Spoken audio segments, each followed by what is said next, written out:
Welcome back, ladies and gentlemen. We are back at it again. This is Black Sensei Society in episode number 89. We are almost at 100. And I propose this to the guys. Once we hit 100 episodes, I feel like it's only right we do a top 100 anime, manga, manhwa list, the best list of all time because we are the best anime podcast of all time. So I think that one's going to be really good, but we got a couple more episodes before we even get there. Per usual, appreciate everybody who's watching or listening. If you're listening, rate the podcast 5 stars. If you really mess with us, like this podcast episode, subscribe to the channel, of course. Shout out all our members, Shikai members, Bankai members. We do appreciate you. If you're on the Patreon, we're going to start publishing more content there, of course, as well. And sometimes we drop free content. So all you have to do is join without paying, and you may get some free content there because we definitely can't post what we post on Patreon on YouTube. That's just not happening. We're going to get sued. So we don't want that. Appreciate everybody who's supporting per usual. And of course, join our Discord because we have a lot of great conversations. Matter of fact, a recent conversation has happened in the Discord that sparked up an open dojo episode that is going to happen where that's going to be a very good debate. I'll let Miles talk about that in a second. And if you guys are locked in, we are full now, but we do have a BSS fantasy football thing that's about to happen. We might consider like streaming the draft. We'll see how we want to do with that, but we don't know. We don't only know anime and manga. We know ball too. We know football. We know basketball. We know wrestling. We just locked in. We are a peak individuals of knowledge over here. Music. I'm not a music guy. That's Miles DeSanto. I'm not gonna lie. But we locked in. So, gents, how are we feeling? Feeling good. Feeling good. It was a good anime week. A lot of good episodes that Tokubi ended, which I know we'll get into later. Lord of Mysteries had another great episode. I don't want to keep on saying, "Oh, this is the best episode yet. This is the best episode yet," but so yeah, hey, it was good. A lot of people though they felt like it's bringing like the story starting to like really get together. They're able to keep up with what's going on and things like that. So I'm glad people are finally able to like lock in. And I've said it to Santo. The dub is out now. And the dub clears. The dub, it's like it might be one of the best dubs I've heard in anime. Like the dub is really, really, really good, and it really fits the characters. So I definitely check out the dub. And of course, since it's a dub, you're not reading all these paragraphs, so it's a lot easier to digest. So if you thought it just took a lot of brain work, go back, watch the dub, and enjoy yourself because Lord of Mysteries is one of the best anime stories. Period. So we here. And yeah, I mean, fantasy football season is coming up, and of course, Team Villain has to run it back, and we're just about to take that W once again. Easy work, you know what we do. Yeah, I'm doing good as well.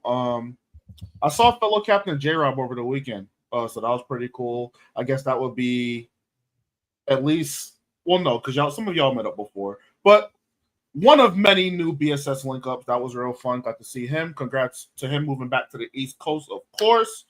I caught up on Dandadan. I bit the bullet. I toughed it. I watched all of season 1, and I'm caught up on season 2. It's really fucking good. I was wrong. I don't mind being wrong. Very, very good. I love the the romance dynamic, the story. It's fucking hilarious. That shit's super fucking funny. It's so stupid. It's my type of humor. I don't like stand-up where people try to make jokes. I like stupidity. And the amount of just blatant stupid shit that happens in that show, I think is peak. So that's really cool. And yeah, just chilling. Blessed. Yeah, like one thing that for at least for me, for Dandadan, that I was one of them that was very nervous after the first episode. Like I didn't want to do the whole, looking for the man's balls and stuff like that. Like I felt like it was gonna get old, but they make that thing hilarious. They really do. So it's a great anime. And by the way, when Lonnie said Lord of Mysteries dubbed is up there, like great, like Dandadan has one of the best dubs of all time. Like if you're watching that in sub, like I don't know what you're doing. Like the dub is where it's at. So I'm glad to see that dub anime is getting its flowers right now. For real. Miles, I was gonna say that I don't know if it's considered the best or whatever, but like their relationship is like my favorite in shonen. Like their dynamic, the way like Momoro and Okuron get along and stuff like that, and like the way they interact and affect each other. I just enjoy it. And I was gonna say Don, we all know like the author was like one of the sisters of Chainsaw Man. But I think when it's all said and done, I think it'll be like right up there, if not past Chainsaw Man, because part two still falling off for me, and Don just keep on rising higher and higher. Yeah, I'd have to go back and kind of like parse against other like anime relationships. What I will give Don the credit of though, it feels very realistic. Like all of the scenarios they're put in, I could very much see like myself or a friend, or I've heard of somebody going through it, which makes it like very relatable and easy to watch. Like just him when he was working outside on his lunch break. And the other girl, I guess her name is Ira, she kind of comes bugging him and they wind up on top of each other. And then Momo pulls up. I'm like, yeah, that's like a real life misunderstanding thing. So no, I'm really enjoying it. I didn't think I was gonna enjoy it as much as I did. And I don't know what made me watch it. I was just like, I'm bored. Let me just watch Dadadon so I can hate on it, and I wasn't able to. So feels great. Right, man, shout out. Yeah, Don is very good. I think me and Ty are the only one who've read a good chunk of the manga. And the rest of the arcs, like this arc is pretty good. I do like Evil Eye. The next arc is, I believe, going to be a big one, so I won't say anything about that one. But I think we're on the final saga right now for the manga, and they're really starting to really explore what is going on. It took a while, but now we're trying to find out what the heck is going on with a potential villain that could be on like some of the best villains we've seen in the modern shonen era. I'm not gonna lie. So Don cooking, relationship developing well, really cool characters, additional characters you're gonna meet later, and some really good backstories you're gonna see as well. Also, shout out Sauce, 15-month member. That guy. Shout out. Shout out. Oh, another 14-month member. Y'all locked in. We appreciate y'all over there. Supporting the channel. I mentioned this a little bit, Miles. What are we talking about? What's going on the Discord? You want to expand on that? Oh, so okay. The topic of next week's dojo is going to be about the top anime merchants. I'm gonna give y'all a quick rundown as to like how we got to this point. So the original discussion was actually about Talk No Jutsu. There's this popular podcast, RTTV. They kind of react to every single anime, and they usually put these pretty cool graphics together to create like engaging discussions. So this one was like, if you transport a character to another world, how would they fare? Yada yada yada. We were talking about Talk No Jutsu Naruto, immediately debunked it. There seems to be this common misconception that whenever Naruto like overcomes a triumph, he has to talk to a nigga. But when you start listing the people he's encountered, he beat all they ass. He literally beats everyone. Then he talks to them. People forget that first part and just think he talks to them. So we debunked that. And then it kind of shifted into an interesting situation where we were talking about him being carried by Kurama. Now, I vehemently disagree. I don't want to get into detail because it's for Open Dojo next week, but I vehemently disagree. And then I felt like you can apply that logic to most shonen MCs, not all of them. There's the one-offs who kind of get it from themselves, but usually MCs are a reincarnation of something, or they have like a ancient spirit or a benefactor kind of helping them behind the scenes. I brought up names like Asta. I brought up Ichigo. And, there's many others. Riddell brought up Denji and Pochita. There's a bunch of characters that kind of have these aids. So we're, in addition to us debating it live next week, we're going to also kind of compare these anime characters and see which one is carried the most. Because even though they're all carried, somebody got more help than others. So how do y'all feel about Uh, It's gonna be a great episode next week. I'm just gonna say that. So you guys better tune in. No, I feel like it's gonna be a good episode. No, but I do agree. Like, I feel like there is a significant amount that do get carried. and then our merchants. But like, I feel like because of how it's presented, it's judged differently and things like that. So Sure. we'll break it down and then figure out who's the biggest merchant. Oh man, it should be a good debate. Make sure you guys pull up and hop on the panel too. Get that debate in. Offer your own opinion. That's what Open Dojo is for. To start it out, this is the beginning of the next month. So per usual, we always do a Q&A and hot takes at the beginning of the month, where you guys can ask your questions in a community post, or you can put your hot takes in the Discord. So let's go over some of them, answer them. First Q&A from OG Noel. How did y'all come together to create BSS? Y'all can go first.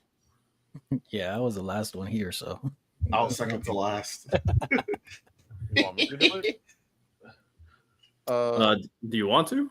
Yeah. So, well, I know like Riddell was there. Riddell was earlier before me on PC Anime, but I didn't like how some things were being done, and I felt that we were maybe restricted a little bit in certain areas. Also getting hold in some areas. Not to dive in too much on that, but I hit up J Rob. I was like, we should do our own thing, and then he's just like, yeah. So then he hit up Riddell and Ty, and then some dude named Random, who I never met, and then just started like randomly shit talking me in the comments because I made like a hot take about. I think I asked Random. I asked Random something, and I was surprised he liked anime. I was like, "Oh, you like anime too?" Because he was on the football stuff. That's how I met Random first. He was a football guy. But keep going. Go ahead. Yeah, I just randomly like just shit talking me in the comments saying I don't know what I'm talking about. Or he was like, "Oh, this is the first time I'm seeing Lonnie. I'm very disappointed." I was like, "Who the fuck are you?" But anyway, yeah. But then we started BSS, and yeah, now it's been 15, 16 months. Definitely over a year. That's all I know. It's been a while. Yeah, I mean, Lonnie pretty much said it, and then eventually got Miles and Santo on board. Santo was the funnier one, so I might as well say it, right? So I'm the oops baby of this whole thing. It definitely was oops baby. So someone named Louise message in the chat, and I thought that was the other Louise at first, the one we knew from like he does the wrestling and cartoon stuff. I was like, oh, let's bring him up, and it wasn't. It was Sanso. I was like, oh, we don't know who this is, but he's already up here. Stay around, and now he's officially part of BSS. You know how coincidence just work out sometimes. You know what I'm saying? God did. Facts. And then I got on board. The people who know me from BAM, when I step into that gauntlet, man, it's just something about when I really step into that gauntlet. When I'm on the show, these are my brothers now. I can't really get in that mode. But when I step into that gauntlet, my boy JJ hit me up, and he was an avid PC watcher. I didn't know PC anime was a thing at the time. And then the nigga JJ, he's like, yo, they talking anime. They talking about Gojo. And everybody knows I'm a Gojo hater. I don't like Gojo. Think he's ass. And I've absolutely fry cooked these brothers. Oh, Just you were talking bullshit. Deep sizzled bullshit. I'm talking deep sizzle, double fried, oven baked, sauteed, every single adjective you can think for cooking on why that nigga Gojo's a fucking bum. And a nigga with no curse energy gave that nigga hammer. And then he was a kid, Miles. He was a kid. Give a fuck. I don't give a fuck. And then we had an interesting conversation. I'll never forget the look of disgust on Ty's face. Ty didn't say much that time. He was just disgusted. And then they just kept having me back week after week. And then eventually I was here forever. Yeah, Miles got one of the highest viewed clips on the original PC anime TikTok with that Toji Gojo disrespect more so than Toji. Listen, man, I seen what Whitebeard did when he was old and tired. While I'm making excuses for Gojo. I'm just saying, man. I'm just saying. All right, man. Shout out. So that, and then you guys know the rest of the story, basically, right? All right, same person. Another question: How did we feel about this ranking? So he wants us to rank this. I had to shorten it to fit in the banner.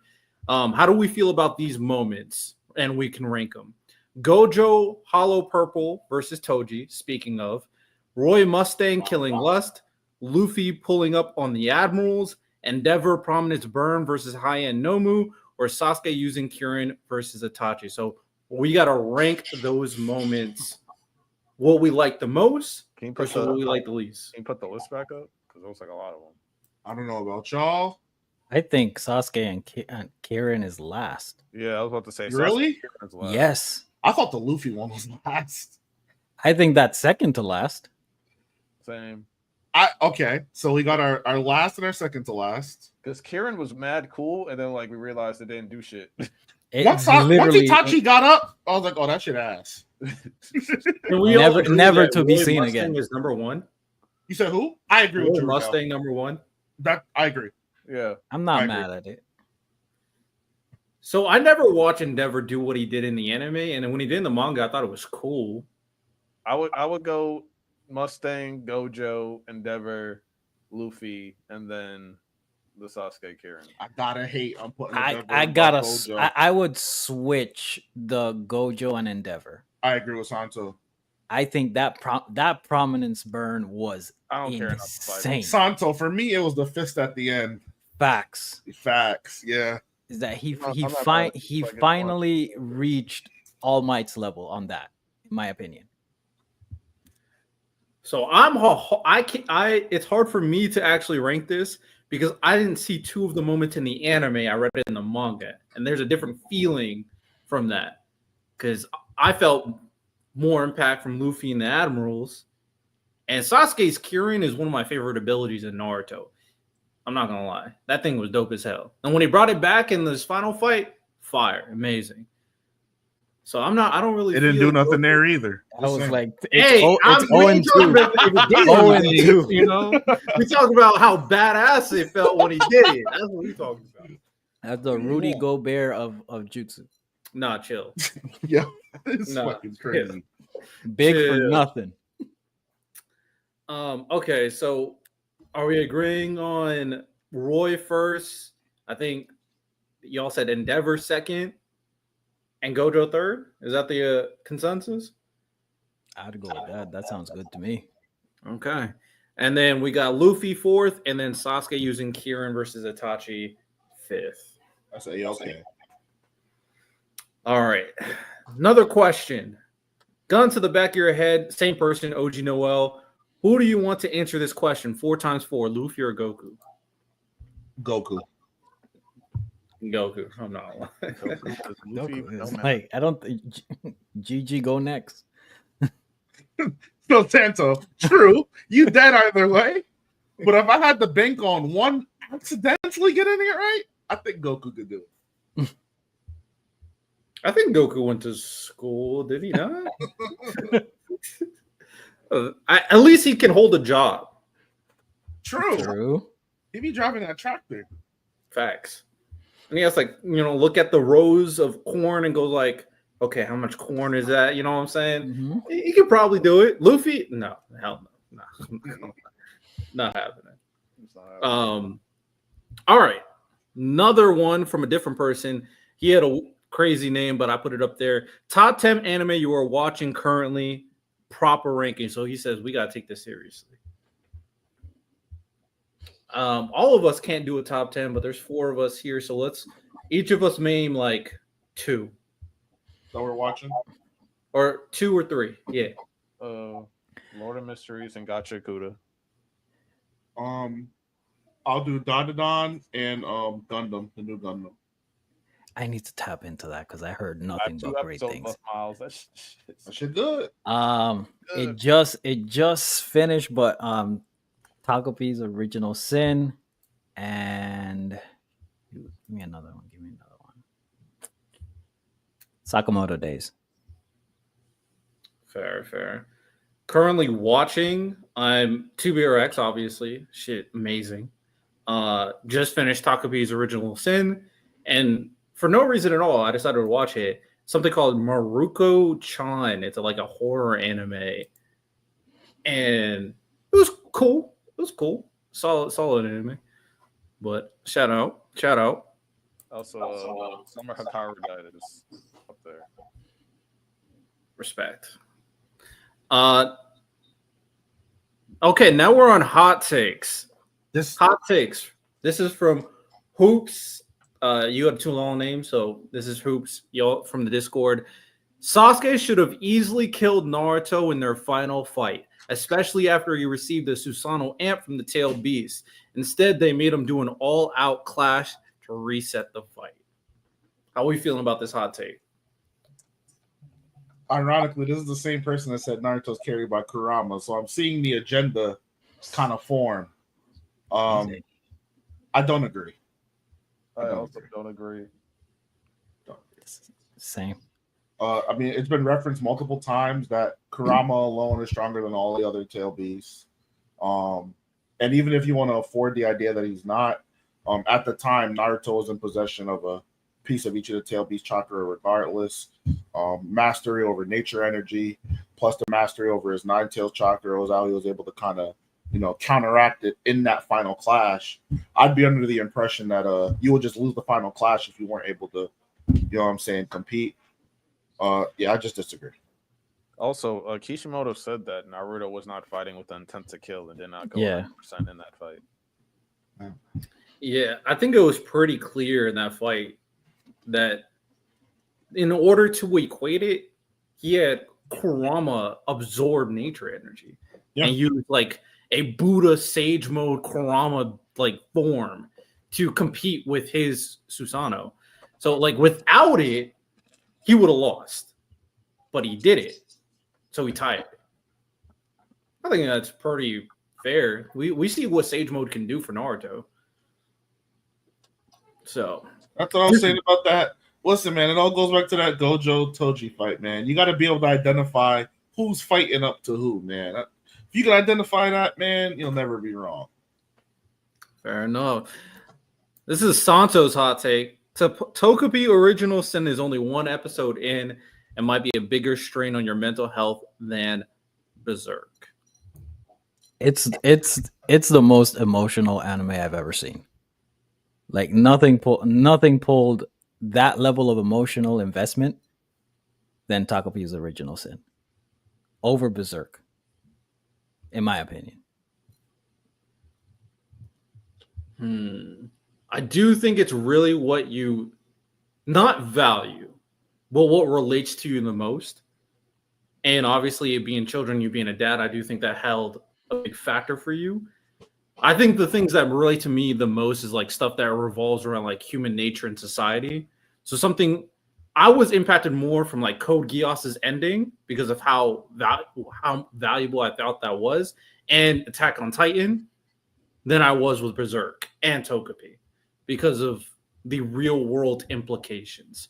So it really depends on like what relates to you the most, I would say. I don't know if I'm putting Berserk as a whole because Berserk is such a long story and like so much happens, but it's definitely up there for me, like in terms of anime stories, I'd say. Yeah. I think what just makes Takopi so great is how short it is, whereas like a Berserk, has the length to have a multitude of moments that can kind of get you to that point. Takopi's short and sweet and kind of accomplishes the same thing. So, I mean, I'm not mad at Santo for giving the nod to Takopi. I got to finish Berserk to know if I agree, though.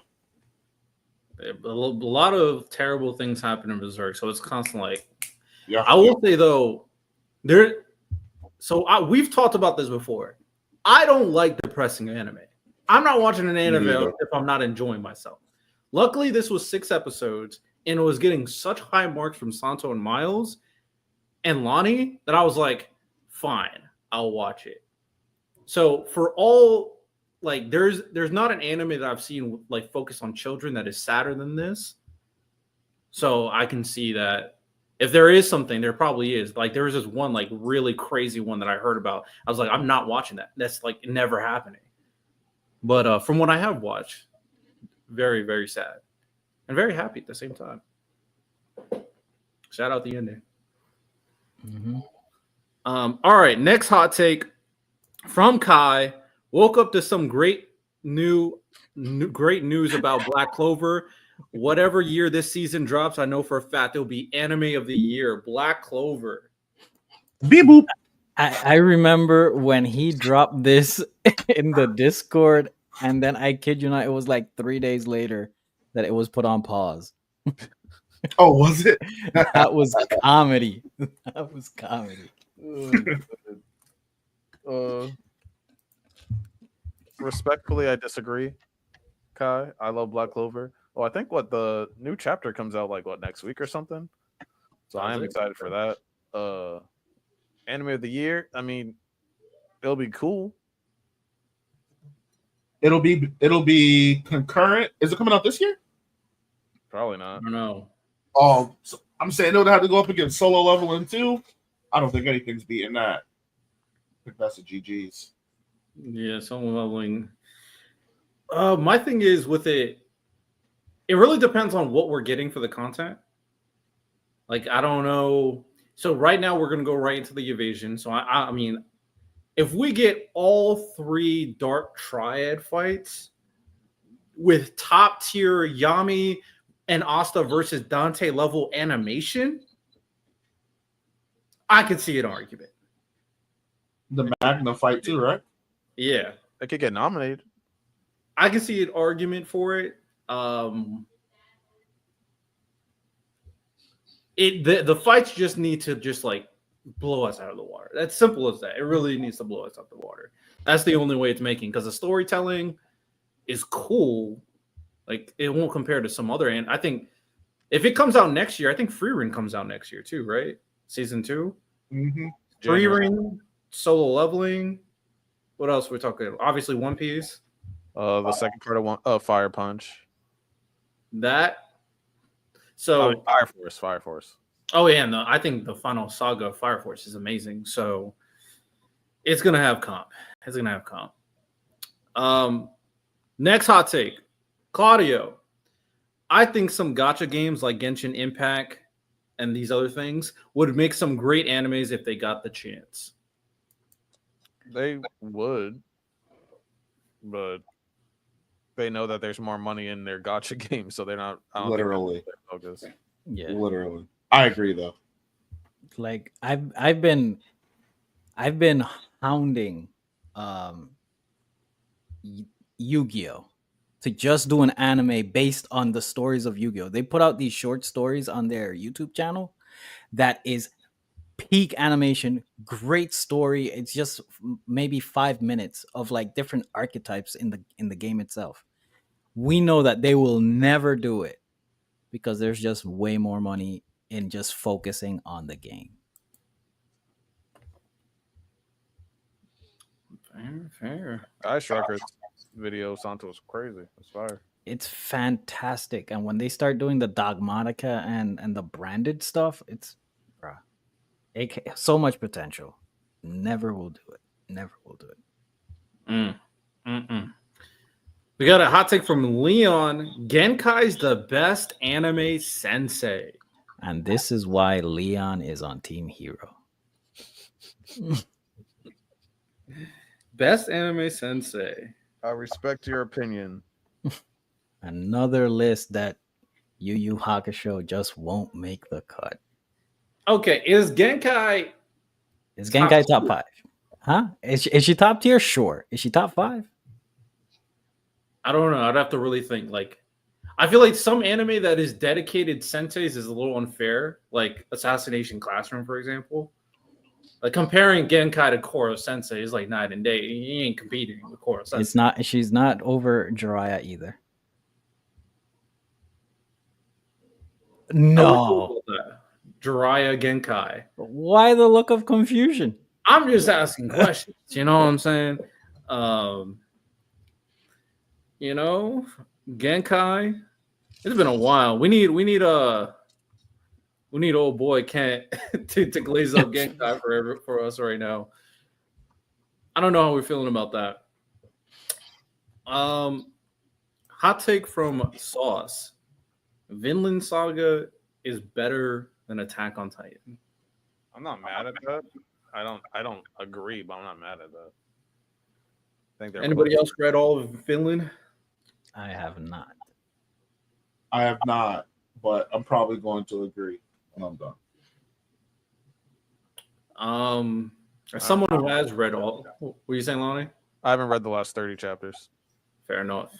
As someone who has read all of Vinland Saga, and obviously huge fan of Attack on Titan, I don't think Vinland's better than Attack on Titan because I think the story elements and what Attack on Titan provides, Vinland just can't touch.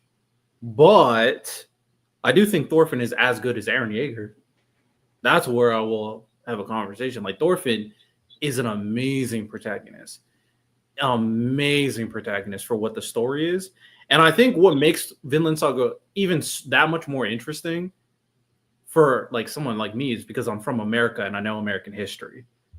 And seeing how they told that story in a different lens of the founding of Vinland, which means America, was very interesting and very human and very relatable to current human society as well. I'm not mad at it. I think both of them are masterpiece 10 out of 10 series. So I impressed. Another hot take from Leon. Grand Blue top 5 comedy anime. Any Grand Blue fans here? Not I've played the games. I haven't seen the anime though, but I'm tapped into the games. I didn't know they made an anime. Are they good? The games are good? Yeah, hell yeah. They have a fighting game, Grand Blue Fantasy Versus. Oh wait, yeah. Okay, it just slipped my mind completely. Yes, Grand Blue, yes. Yeah, and then they have a bunch of adventure games. Yeah, their games are pretty good, compelling characters and stuff. All right, fair enough. Another hot take from Sauce. Bunto Fujiwara is the best father in anime. Who knows who this is? I'm terrible I with don't know names. who that Who's that from? I'm terrible with names too. I just know a cat. Yeah, we don't. Let me look this up real quick. Bunto Fuji. Kuma's right there. Oh, Initial D. I've never watched it, so. Oh, nah. Mm-mm. Oh, Santa Yeah. doesn't agree. Nah. He's great, but Isn't Initial D a racing manga? it's it's racing. It's the prequel for MF Ghost. Is it? Yeah. Oh, that's MF pretty cool. MF Ghost is like a continuation. Oh, they're connected. I didn't know that. Okay. Oh, you guys gotta. I'm not really into racing stuff personally. It's so good, bro. Me and Sauce tapped in. Like, it is so good. Might have to lock in. Okay.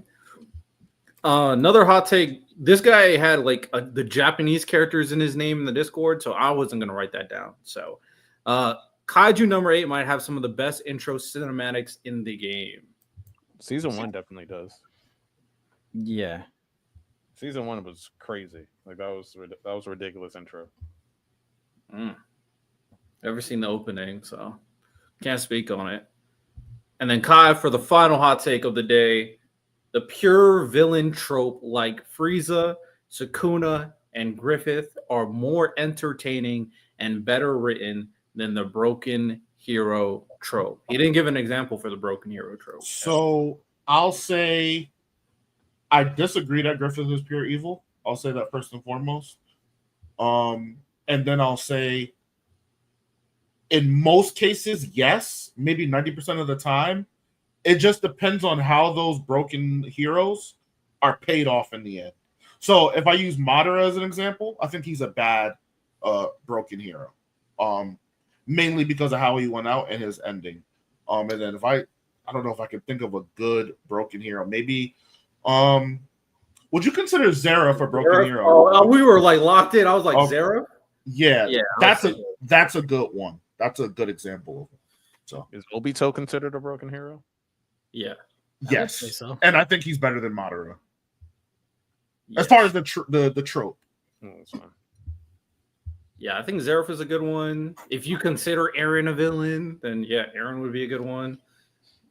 Trying to think of other characters. I guess maybe Pottery from Black Clover. Definitely Pottery from Black Clover. Yeah, he's a good one. He's a really good one. Trying to think of like Bleach. Nope, all of them are pretty much villains. Villains. One Piece. Well, Geen is a good broken hero. Geen he's one of my He's favorites. Great. He's Geen great. I'll be honest. Like, how many series actually do like the broken hero? Like, Madara is a fumble because of the random plot twist. Mhm. Like, how many series actually do the broken hero trope? Because I feel like for the most part, they actually nail it rather than fumble it. Yeah, for sure. Like Shigaraki, great character, amazing character, And he's better than his pure evil counterpart. So it's like, Yeah. he is. He's better than All for One for sure. Like All for One's story was so super simple. Trying to think of like other ones like off the top of my head. Well, let's see. One Piece. I was trying to think. Doflamingo's pure evil, so no. Dofi's pure evil, Kaido's pure evil. I don't What- think there's Lucci's pure evil. Would Kuma be considered technically? Nah, No, because he's always good. I don't think he's ever crossed the line. You know what I mean? Okay, yeah. Oh, Kai. There's a guy from Bungo Stray Dogs. Kai is cooking. He's a great. I'm gonna be honest. I disagree with this because I think for the most part, when people do the broken hero trope, they usually cook. And Queasy, Genjo would be considered a broken hero. He's just ass. So Yeah, I mean that whole arc is so, that's not even fair. Oh, because like Demon Slayer moves on. Come on, nobody likes moves on. And then I think people who would they say their favorite villain is like either Upper Moon 1 or Akaza. I forget his name. Akaza, Upper Moon Akaza. 3. Yeah, and like he's not like straight pure evil. He's like a broken hero, low key too. And yeah, so it's like I don't know, man. I think I disagree. I think the hot I take wouldn't got really call him debunked. I wouldn't really call him a broken hero because like he like thoroughly enjoys what he does. Like he hates Muzan and everything like that, but like he enjoyed being a demon and in the combat and all. Like I want to say like he was doing it because he was like in pain. Like he enjoyed a little bit too much for me to be like, oh, he's a sad boy. It's like, no, this nigga likes the shit. Fair. All right, that is all the hot takes we got, and that is the Q&A. Like I said, we do it every month. I'll make sure to put the message in the Discord immediately so I don't have to go find hot takes. So I'll put it immediately. So make sure you just put it in. So for the month of September, we got that all situated. Before we move on to the main segment, because I do think that will be interesting what I got planned for y'all. Is there any segments you guys want to talk about real quick? Santo, you can go first. Go ahead. Well, I mean, I got a list. We apologize, please. I got a small little, taking it from Lonnie, a small little blind rankings, and this one, I'm not gonna lie, before you go crazy and like do what you got to do, this episode's gonna have a lot of blind rankings. I'm just telling people right now, there's gonna be so many blind rankings in today's episode. I have a game that breaks the mold, so throw me in the middle Okay, somewhere. gotcha. Okay. Bet. So this blind ranking, we know that anime characters are great at fist fighting. We know great anime characters that are great swordsmen. But this blind ranking is for those who have the blicky on them. So we're gonna go. It's 1, 2, 3, 4, 5, 6, 7, 8. 8 characters. Who is the best gunsmith out there? Gunslinger, if you may. Sure. First one up, we have Vash the Stampede.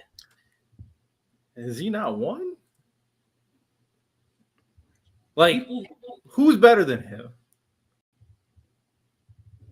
You got to define better. Like he's I'm trying to think like off the top of my head, who would bad if we put him like 3 to be safe. 2 to Well, be safe. you 2. put above him? Like who can you 2. think of? I can't. But I feel like he's gonna name somebody, and I'm gonna instantly be like, "Damn." Yeah, like he could argue Death the Kid. He Nah, could say forget that. Dante. I mean, there's a few. Okay, if he says Dante, that'd be kind of crazy. Dante's I don't know probably if he will. one. Yeah, I think Dante. Yeah, but will he say Dante? Like he's not a. Well, I guess he has an anime now, so yeah, he's an anime character.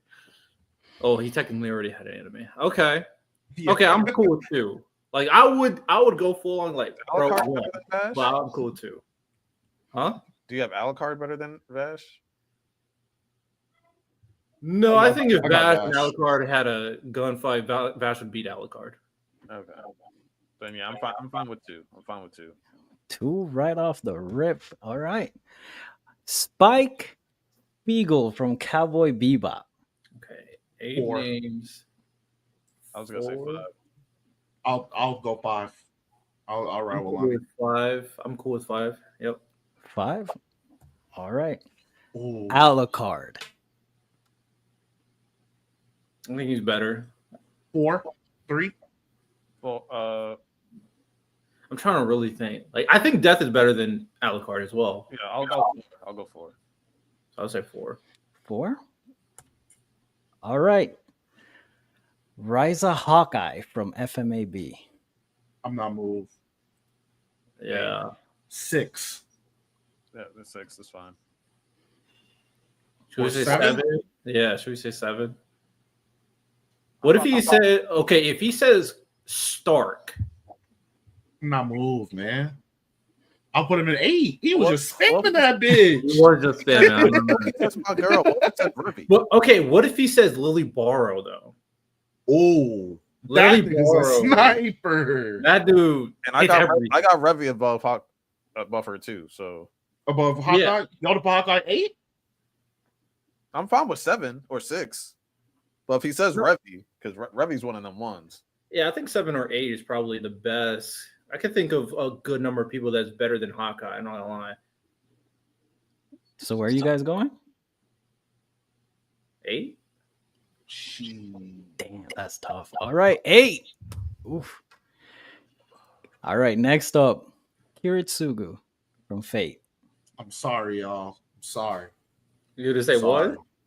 Not 1. Wait, we got to put Revy, right? Wait, no. Yeah, Who was it? that's No, Revy. Death the Kid, too. Man, So I got to what- do my boy dirty, man. I've never seen a nigga miss. I've never seen a nigga miss. I mean, What is is 3 a bad thing? No, but I'm saying because Death the Kid got to go 3, no? Well, what if he has a troll pick? What if he has a troll pick?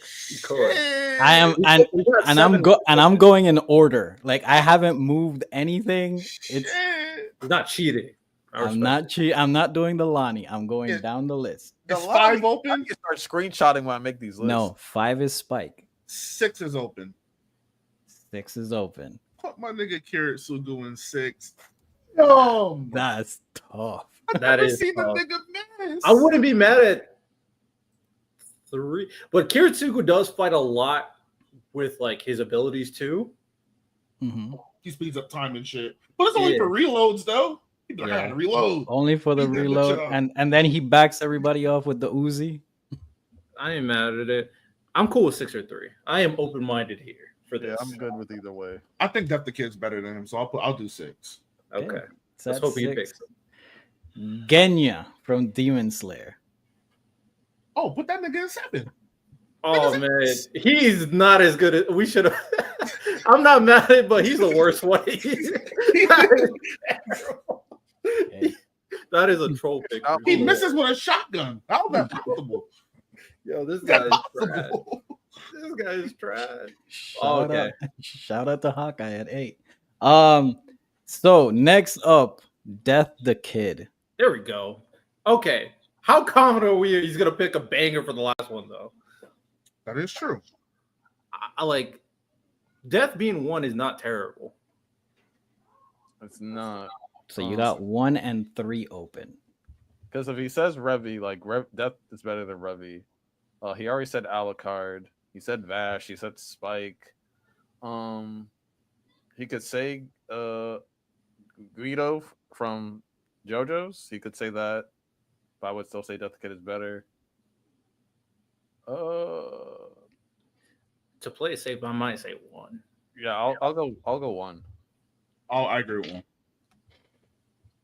All right. So by default, this character is number 3.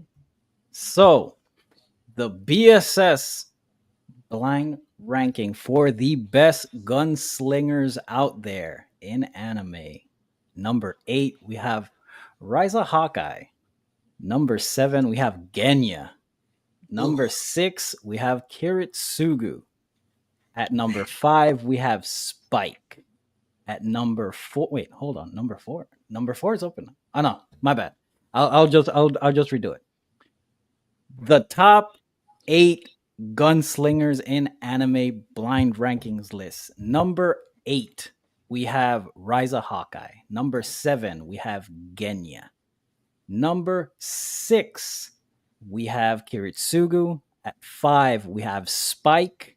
At number 4, Alucard. At number 7, we have Xenon from Sword Art Online. For number 3. For number 3, yes. Number 2, Vash the Stampede. And number 1, Death the Kid. Not a bad list. Xenon. I don't know anything about that character. I'm not gonna She ass, bro.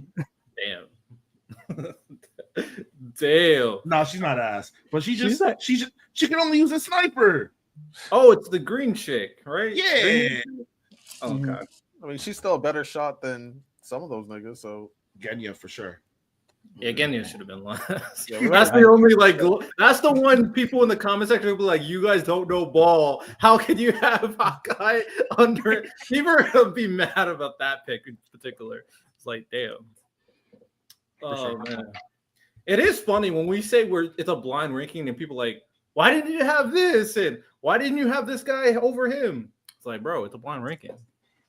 Fucking. Miles, you want to do your segment? Sure. So mine's gonna be 2 truths and a lie. I got 4 protagonists we're gonna do, and then I got a special one just for Riddell because it's Gintama. So it's gonna be about this protagonist. I'm gonna tell you 2 things, or I'm gonna tell you 3 things. You have to just identify the lie. Okay. We are gonna start with Mikasa, and these are kind of deep. So lore test. So the first statement.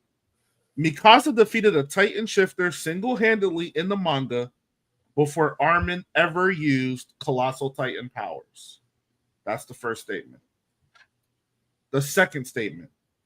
Mikasa's family crest featuring crossed swords appears in only a single panel in the entire manga's run. That's the second statement. The third statement. In the Lost Girls novel epilogue, Mikasa's red scarf is described as losing its color after years of battle. Which of these is a lie? And would you like me to reread them again for you? Dang, this is tough. Bro, I suck at small details. This is your anime too, bro. It doesn't matter what I suck at small details. I feel that because I don't know the answer. I'm just going off of Lonnie headcanon. I feel that the Mikasa one is a lie because she be killing. Well, they're all Mikasa. They're all Mikasa. Which one? They're all the scarf one. The scarf. I feel like the scarf one is a lie because she be fighting. Blood gets on it. Blood, like the blood, kind of like helps. I don't know. I feel like that one. It is. It's stained with the blood of her enemies. Exactly. I don't remember Mikasa beating a shifting Titan before Armin becomes Colossal. I don't remember. The only one that didn't beat Annie ever 1v1. The only one who did is Levi. I don't remember her ever beating Reiner. I don't think there's no way she's beating Bertolt. Did she beat Historia? Well, they were so you're talking about Emir. So did she beat Emir's Law Titan? I don't remember there being a real.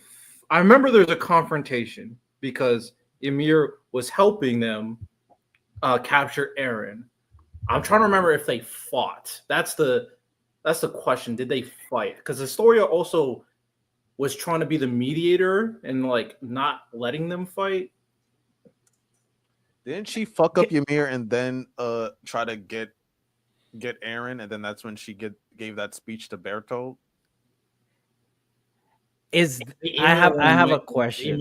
Is this I don't know. Is there any like semantic technical in any of this? Like, did they fight like when they were in human form and she beat him in a fist fight or something like that?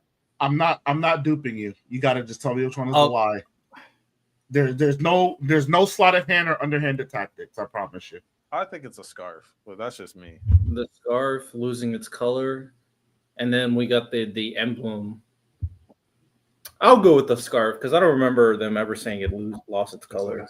Sensei, you co-signing the scarf? I want to say it's the first one. The one about her never beating a Titan shifter? Yeah, single-handedly. Single-handedly. You locking that in? Oh, you're saying she never did it, or she before Armin. Before Armin. Before Armin became the Colossal Titan. So, before Armin became the Colossal Titan. So the lie is she did beat someone 1v1. No, you're thinking too hard. You're thinking too hard, Riddell. Okay. Go by my original statement. Oh yeah, I misspoke, but just go by my original statement. I'm not trying to dupe y'all. Okay. I'll just state them again.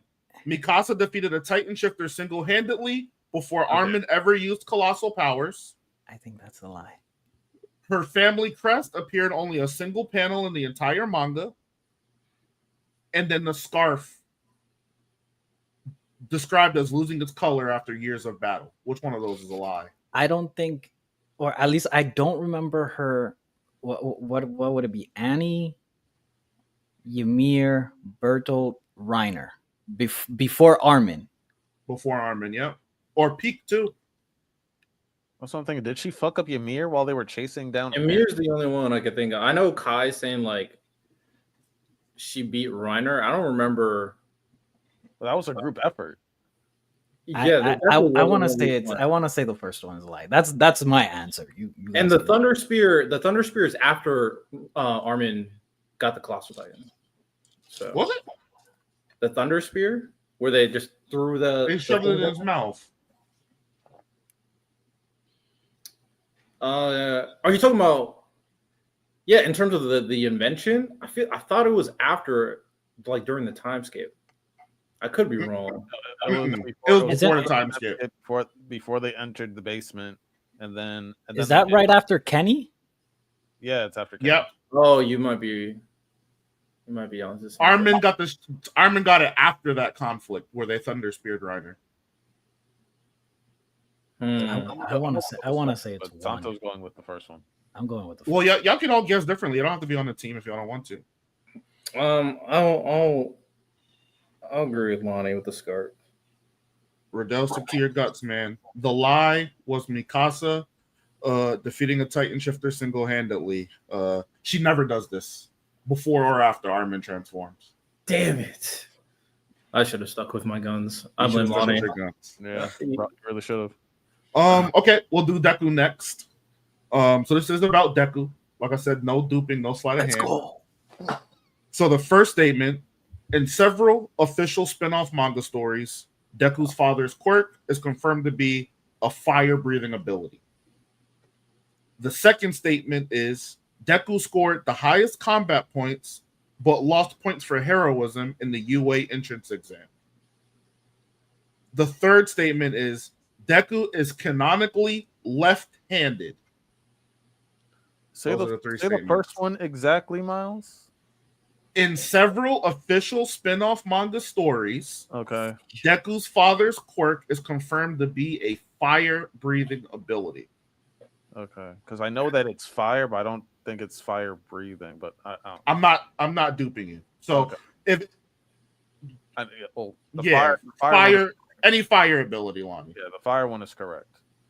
So that leaves the last Is two. Deku left-handed? I think he is. I think he is left-handed. I thought it was the second one, to be honest. So I think the second one's a lie. That was the second one. I'm trying to picture this guy just writing in his notepad, and I don't know what hand he's holding the notebook with. I think I remember left-handed. I think he's left-handed. You locking it in, Santo? I don't think he's. I'm locked. That's my answer. That's my answer. Which one? The left-handed one? Left-handed. Once again, Santo is the only one that is correct. Deku is Okay, right-handed. Okay, all right. That one, okay. Deku is actually ambidextrous, but he's right-handed.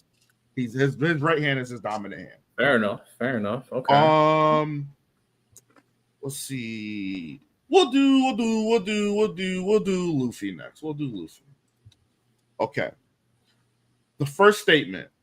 The original concept for Luffy's character was that he would wear goggles instead of a straw hat. The second statement is Luffy subconsciously used Conqueror's Haki before it was officially identified in the story. The third statement is Luffy is only one of two living people shown eating meat during the recovery period of Impel Down. I think it's the first one. I feel like it'll be kind of weird if like him and Naruto both had the same original concept. Goggles. So I'm gonna go with the first one. Read the last two. Luffy subconsciously used Conqueror's Haki before it was officially identified in the story. That's the second one. And the third one is Luffy was only one of two living people to eat meat during the Impel Down recovery period. One of two people that eats meat in the Impel Down story.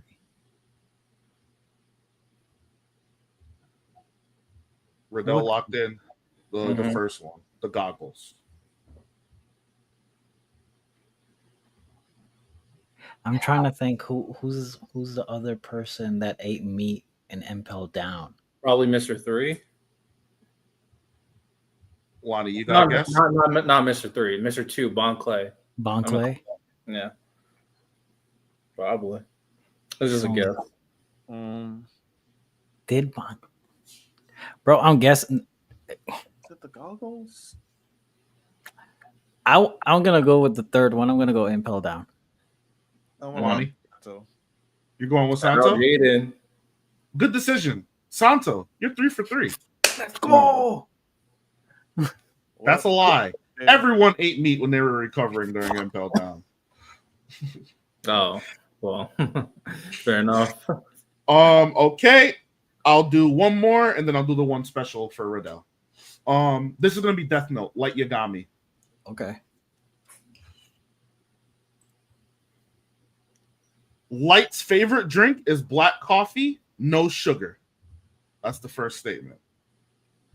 Sounds like something you do. The second statement. The anime only explanation for Kira's handwriting style is due to Light purposely disguising his actual penmanship. The third statement is Light was once referenced in another manga as a brilliant but flawed detective. A detective? He was I don't know. referenced. He was referenced as such. I'm going to say that one because I don't know why they would call him a detective. I mean, I guess he did work with the police, but nah. I'm going to say that one. I mean, but that's the thing. Like, I could see him being referenced in another anime. But not as a detective. That's my thing. Oh, okay.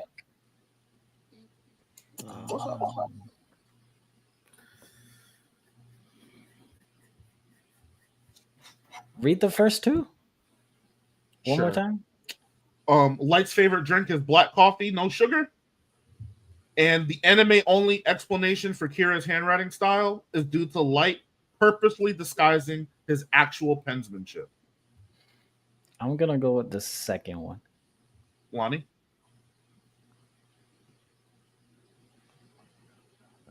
What was the third one? Light was referenced as a brilliant but flawed detective in another manga.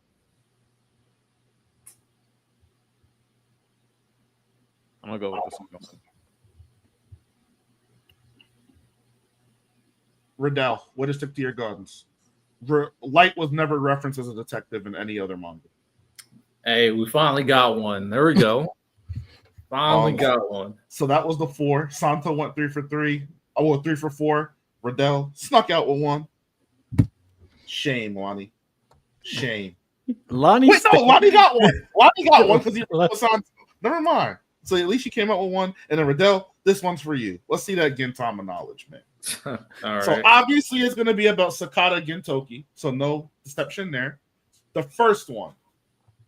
Gintoki was offered a position in the Shinsengumi, but declined off screen. Number 2, Gintoki's birth name was different before adopting Sakata to honor the Shinsengumi founder. Statement 3, in drama CDs, Gintoki has been portrayed as a time traveler with foreknowledge of 21st century trends. The second one's a lie. You know your shit, brother. Yeah, that he did. Yeah, his name has nothing to do with the Shinsengumi. His name was always Sakata Gintoki. That is correct. Good shit, Riddell. That's it. That was my game, y'all. Hey, man, shout out. We locked in. You know what I'm saying? Lonnie, you got anything?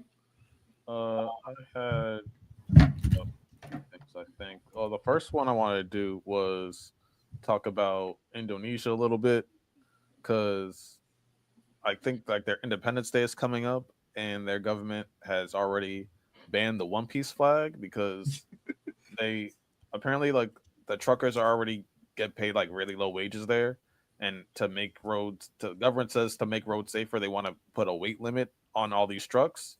So a lot of these truck drivers get paid based off how much weight they carry. So like we're gonna be even poorer. So they've been for like past few weeks been rocking the One Piece flag at protests, and it got so big where now the government has banned the One Piece flag, and on top of that, our government, they've thrown around banning anime for whatever reason, but they also mentioned One Piece as one of the big reasons and stuff like that. So, and being anti-government. So, 2-part question: how do you feel about governments now? How do you guys feel that the fact that anime is so big now, where governments are reacting this way towards it?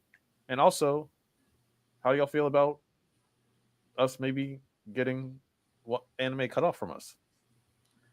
I don't think they'll ever be able to ban an anime at the federal level, but I will say this.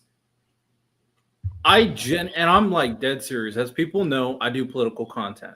I talk about political stuff, and I'm not going to dive into that, but I do think this relates. It's always funny to me when I do content and someone comments about the flag in the back. Like, I have the American flag, obviously, and I have the One Piece flag in the back of me. And I get it all the time. It's like, they either, support like, oh yeah, blah, blah, blah, One Piece. Hey, I'm going to follow you because you like One Piece. Or it's like, how dare you say this with a One Piece flag in the back, trying to shame me or whatever.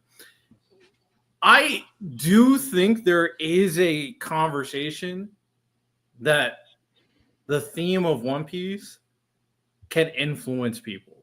I'm dead serious too. Because at the end of the day, it technically, and it shouldn't, like, people should not be influenced by a fictional story, but people are going to be, in the sense that, and it shouldn't, I'm not saying you blame One Piece or anything, but people get influenced by different things all the time. It's just One Piece is such a long, big, impactful story that it is going to be one of those fictional materials that influences generations beyond generations. And I know for a fact that a lot of people are starting to move into this like anti-government wave, basically. So I think it's kind of wild, but I do think there's some element of like people are getting influenced by it. Not gonna lie. I would say that it makes sense. Like, the symbolism does make sense because the Jolly Roger. I mean, pretty much it is anti-government, which is what's truly going on at the time, so I can see why it's being used. It makes sense. In terms of influence, I guess it could be summed up as kind of perversing like the story to like fit whatever it is that they're trying to push. But it does make sense why, in my opinion, like when you're doing your political podcast and stuff, and someone is like poking fun or whatnot, I think is because inadvertently they understand that that flag kind of it's showing the anti-political, anti-government, rebel against society and its systems and its laws type thing. So I understand why they're using it. I mean, I don't know. I mean, I'm not well versed in politics like that, so I won't go further down, but I think it makes sense for what they're using it for on surface level for me. I I do want agree. to say this. I want to make this point so people are very confident in what what I'm trying to say here. I think it's inappropriate to use the flag to adhere to your political beliefs. I do not use a fictional story to come up with political beliefs. I think that's dumb. I'm But glad I you said understand why that. people are doing it. So, and I'm glad you said that, Riddell, because I was going to take the more cynical approach compared to you two. What if it could have been an idea as simple as using this One Piece flag will garner more attention than maybe anything else? And that's why we can go ahead and pick that.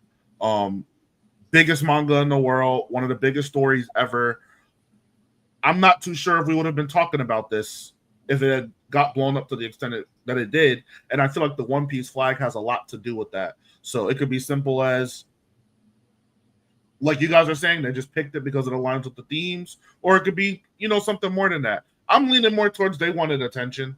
And I'm not saying that in like a trivial, you want attention type of way. But when you want change with your government, sometimes just your country knowing about it is not enough. Gathering the eyes of other places can help your cause. So that's the angle I'm kind of routing with. I will say from a my field, from a marketing aspect, smart, Yeah. incredibly smart. I agree. It immediately resonates a feeling that I'm trying to battle my government. Like if you're a One Piece fan, you automatically, oh, they're using a One Piece flag. It's because they're going against their government. Sure. The problem is most governments are not the fucking One Piece world government.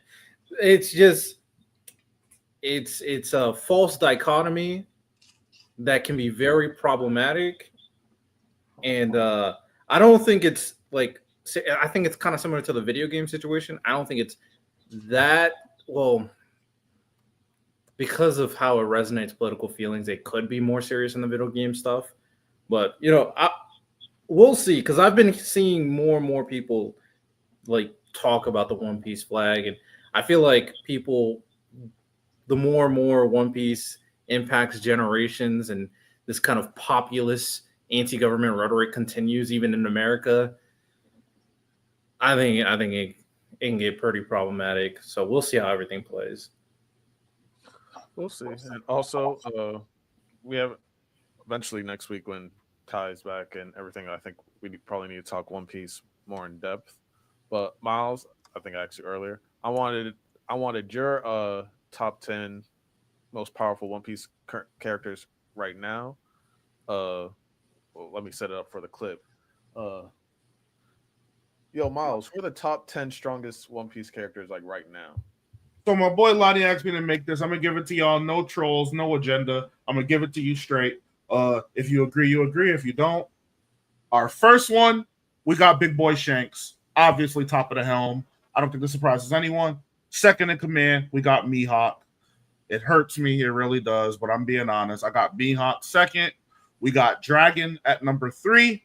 We got Akainu at number 4. We have Blackbeard rounding out the top 5. We got Luffy at 6. We have Shamrock at 7.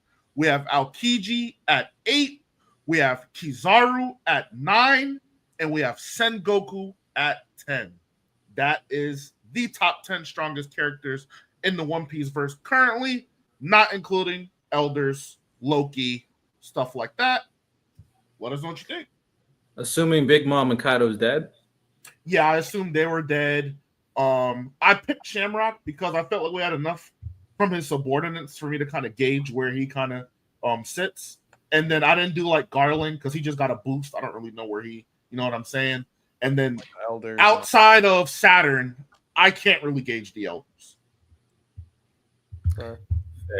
I'm not Roger's left-hand man, but he also kind of fits into that category. So really Emu. I stayed away from it. Fair. Okay. Especially because it's like I don't know if this is like all they can do. You know what I mean? Because it's like they're going through a proxy. I played it safe. The characters we can definitely Luffy over Old Man Gart. Absolutely. people are gonna be mad that Zoro's not on there. Why would he? Yeah, I don't disagree. Why would he? You think Goku is stronger than Garp? I do. And my logic behind it is at a baseline, they have a very similar tool set, advanced armament, observation, advanced conquerors hockey. They have all of that. Sengoku has a mythical zone, which can subset a lot of his physical weaknesses. We know zone types give you the better stamina, the endurance, the durability. He has a mythical zone. So probably more so tenfold. So I'm giving him the nod over Garp. Fair. I probably probably flops. Huh? I said Prime, I'd flop them. But right now, with them being old, I got Sengoku. Okay, that's fair then. Because that's probably where I'm going. Like, I feel like portrayed wise, Garp is stronger than Sengoku. For sure. Like you said, Prime. So yeah. Okay, I'm not mad at it. I'm trying to think of like any other characters that you didn't mention. What do you think about Sab? I was gonna say Sabo, but so the greatest Sabo feat currently is him kind of beating Green Bull and Fujitora.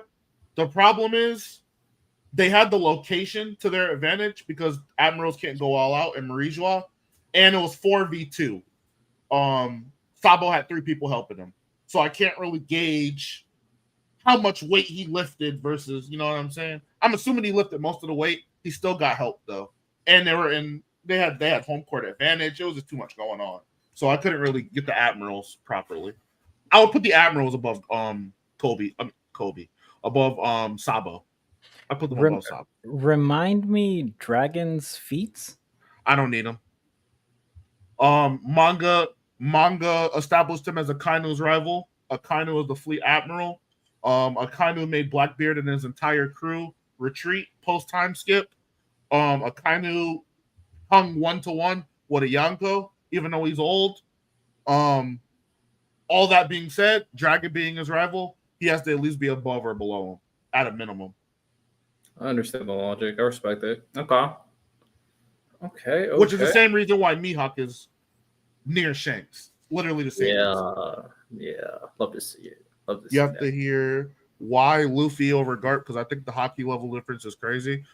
I agree with you, the hockey level difference, but the same way Luffy has stamina issues, Garp has stamina issues even more so. I watched Luffy comfortably stalemate someone that's around the realm of Aokiji's power level, whereas Garp could not get Aokiji. He wasn't getting away from Aokiji. They had to encounter each other. They had to fight. He wasn't able to put him down. He hit him multiple times with these advanced level difference conquers hockey attacks. The nigga got up, shrugged them off, kept fighting. So I'm not really moved by the old guys, Kai. I don't think you should be either. 2 more things.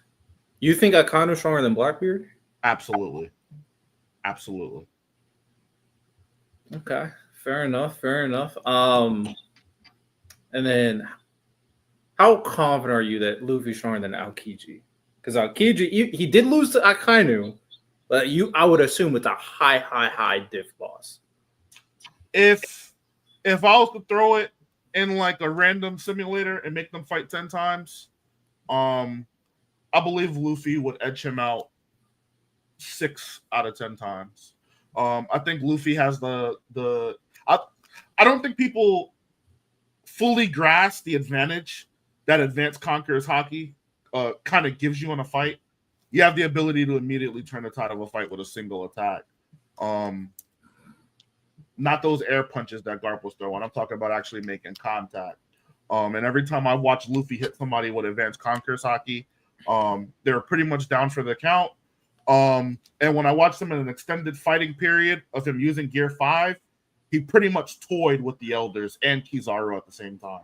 Like he was low. Like he was well different though. He wasn't really damaging the Elders because outside factors. But as far as holding his own, he very confidently was staving off Kizaru and the Elders while literally trolling. He was trolling. He was turning them into pizza. He was playing baseball, MLB The Show. He was having the time of his life against those boys. I don't see why Aokiji would be any different. I'm just happy Mihawk is too. So it hurt. It hurt.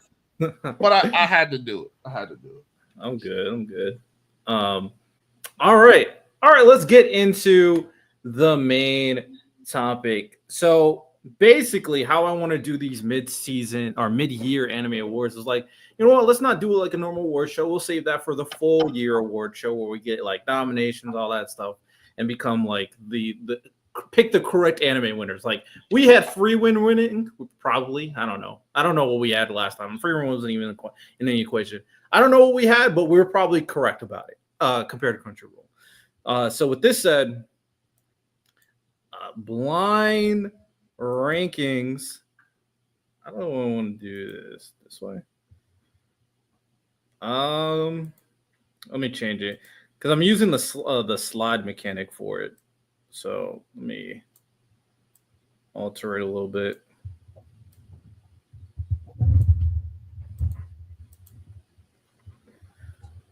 So these are blind rankings for mid-year anime awards. There are 10 anime. I'm only doing it for this one. Everything else will just be said. But there is 10 anime. As you can see, you're going to see the next anime. You will rank them. And we'll decide the top 10 anime so far this year. The order was randomized based off the anime that I chose. And like I said, 1 through 10. Pretty simple. Top 10 best anime of the year of 2025 so far. Y'all ready? All right. Woo. First ranking. First anime. Lord of Mysteries. Where am I? This nigga is crazy. His camera turned on Santo, instantly. That nigga is crazy, son. Low key, I'm so serious. I was on the topic. I had to go get some to Taylor. He almost jumped in the Right screen. I was summoned. I'm gonna change it back to this. Yeah. Where does it rank from 1 to 10 blind rankings?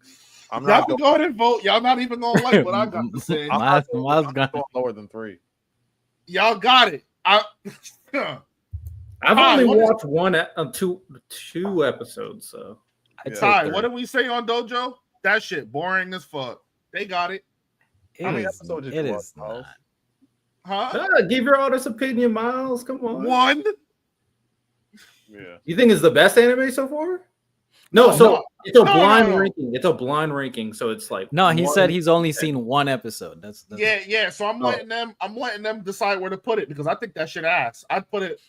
My boy Kai said 8. I'd put that shit in 8. I'd say 4. I'd say 3 at the lowest. I don't think you really have a strong case for like 3 better than that, but Shit. especially not off of only watching one episode. Like the Shut the fuck up. think of one episode. Kai, literally, yo, me and Kai locked in. So God, we got saying all types of shit. Then he tried telling. 3, 8, and 4. So what we talking about? What I'll does go with that? 4 because that's the highest of the 2 they provided. Oh, there we go. We got random. Oh no, random's gonna save them. Perfect time. So I say save him for what? So we are doing a best anime of the year, mid-year anime awards blind ranking And the first anime up, this is his very first one, 1 through 10, is Lord of Mysteries. Random, you my nigga, right? Miles said 8 because he's only seen one episode. Random, you my nigga, right? This is insane. I'm gonna say 5. Oh, I'm going with 5. 5. 3, 4. So we saying 5? Like, a lot of you budget, or you gonna fight for this? Random is my nigga. I knew it. 3. Miles, you know I got you, big dog. 5. We doing 5. What are the I mean, 5? they- what are the they- 5 better than it? Random. What are the 5 better than it? Random, so you don't what- gotta answer. No. nothing. Save it. I mean, it's 5. We're outvoted. We're outvoted. It's only 2 of you, so it's 2-2. It's not outvoted. I haven't said. No, I'm not they both have 5. I have 4. Lonnie has 3. Are you voting? No, I can't because I know all the anime. Yeah, so that's what I'm saying. Like we're I'll outvoted. take, like, Santo, I'll go with you with 4. So we got 2 4s and 2 5s. Chat. What are we saying? Oh, Kai's Chat, gonna be hold it disgusting down. right now. Chat. First person. And Kai don't. First number. Sometimes Kai brain don't even work. So I'm not. I love you, Kai. But like, Oh, Sauce was watching. He's like, I got you. Let's go, Sauce. Kai was about to shoot Okay. that shit from the logo. Okay. What's good, Big Storm? Lord of Mysteries. Team ain't better. Lord of Mysteries 4. That's Yeah. insane. All right. That's Next insane. anime up. Oh, you're gonna like this one. You're gonna like this one. Next anime up. To go. Original Sid. One. I'm not hearing any discussion. Can This I is can I talk for a second, real quick, because I wasn't able to be if it's not with the word one, I don't want to hear nothing. okay. Well, fuck that. I'm not gonna hold you. I'm not gonna hold you. You guys were right. This is an amazing show. I watched it. I'm gonna say 2 because I think I enjoyed watching Apothecary Diaries more. But I like it.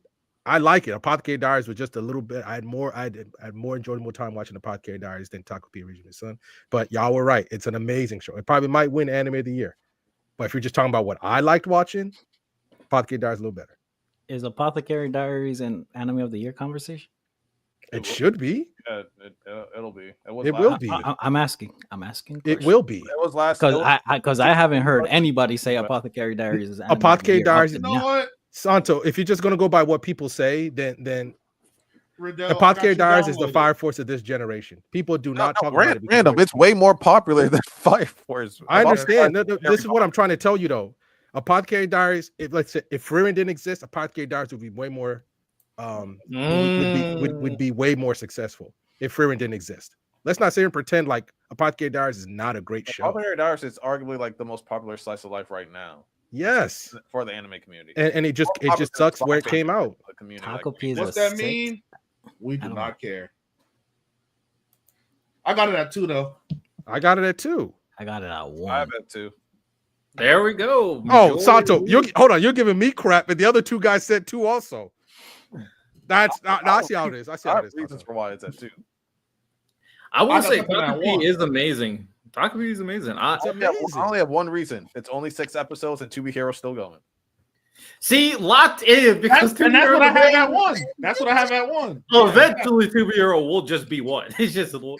I mean, Once random said that eventually shit, I said, oh shit, 2B Heroes right there. I have to be Hero X at 2. Taco B's at 1, bro. Yeah. Like I- literally, it is a 10 across the A board. month from now, we'll still be talking about 2B Hero. Good. But Santo, you know what? Go ahead. Glaze Taco P's original sin. Feel free. I like I said in the review, like I said in the review, Miles, that's crazy. In terms of making you care about characters, the world, their struggle, emotional connection, beginning hook episode, plot twist, ending. There is not one thing you can say that they can improve on. Not one thing. It's literally a perfect anime. There's no filler. There's no fluff. Every episode is amazing. The only reason it's at a 9.5 on IMDb is because people hate bombed it, hate reviewed it. It is literally a perfect 6-episode anime. Every episode is fire. Like, it, I don't get this. It's supposed to be at 1. Literally, it's supposed to be at Santo, 1. I don't disagree with anything you just said, but everything you just said, you could apply to 2B Hero X too. That 2 year is really good. Everything. You said the hook. You said in depth with characters, connecting with characters, story, lore, everything. 2B I don't Hero know. X, that's I don't all. know, but I saw people on this panel see a couple episodes of 2B Hero X and be like, it's alright. Yeah, that was Yeah. Todd. Yeah, he was tripping. Has Todd watched Tokubi yet? Oh, I don't know. I if think he he watched has. episode 1. He said he watched episode 1 for sure. I will say Tokubi is great, and I agree with what Lonnie said. Like, I think you all said it. The ending is fantastic too. I love the final episode. I love the message that they were doing with the final episode as well. I love Tokubi.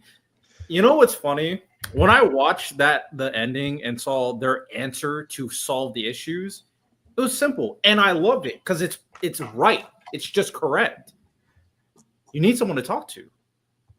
That is what was super valuable. We're missing that in society where people are not talking things out and having preconceived notions about people and letting these, whether it's narratives or just letting other people dictate who not only you are but who they are. Tokupi found the correct answer. Shout out. It's perfect. It's literally perfect. That's great. But it is number 2, so shout out. Disgusting work. Tokupi's number 2. All right, let's go to the next one. Next anime up.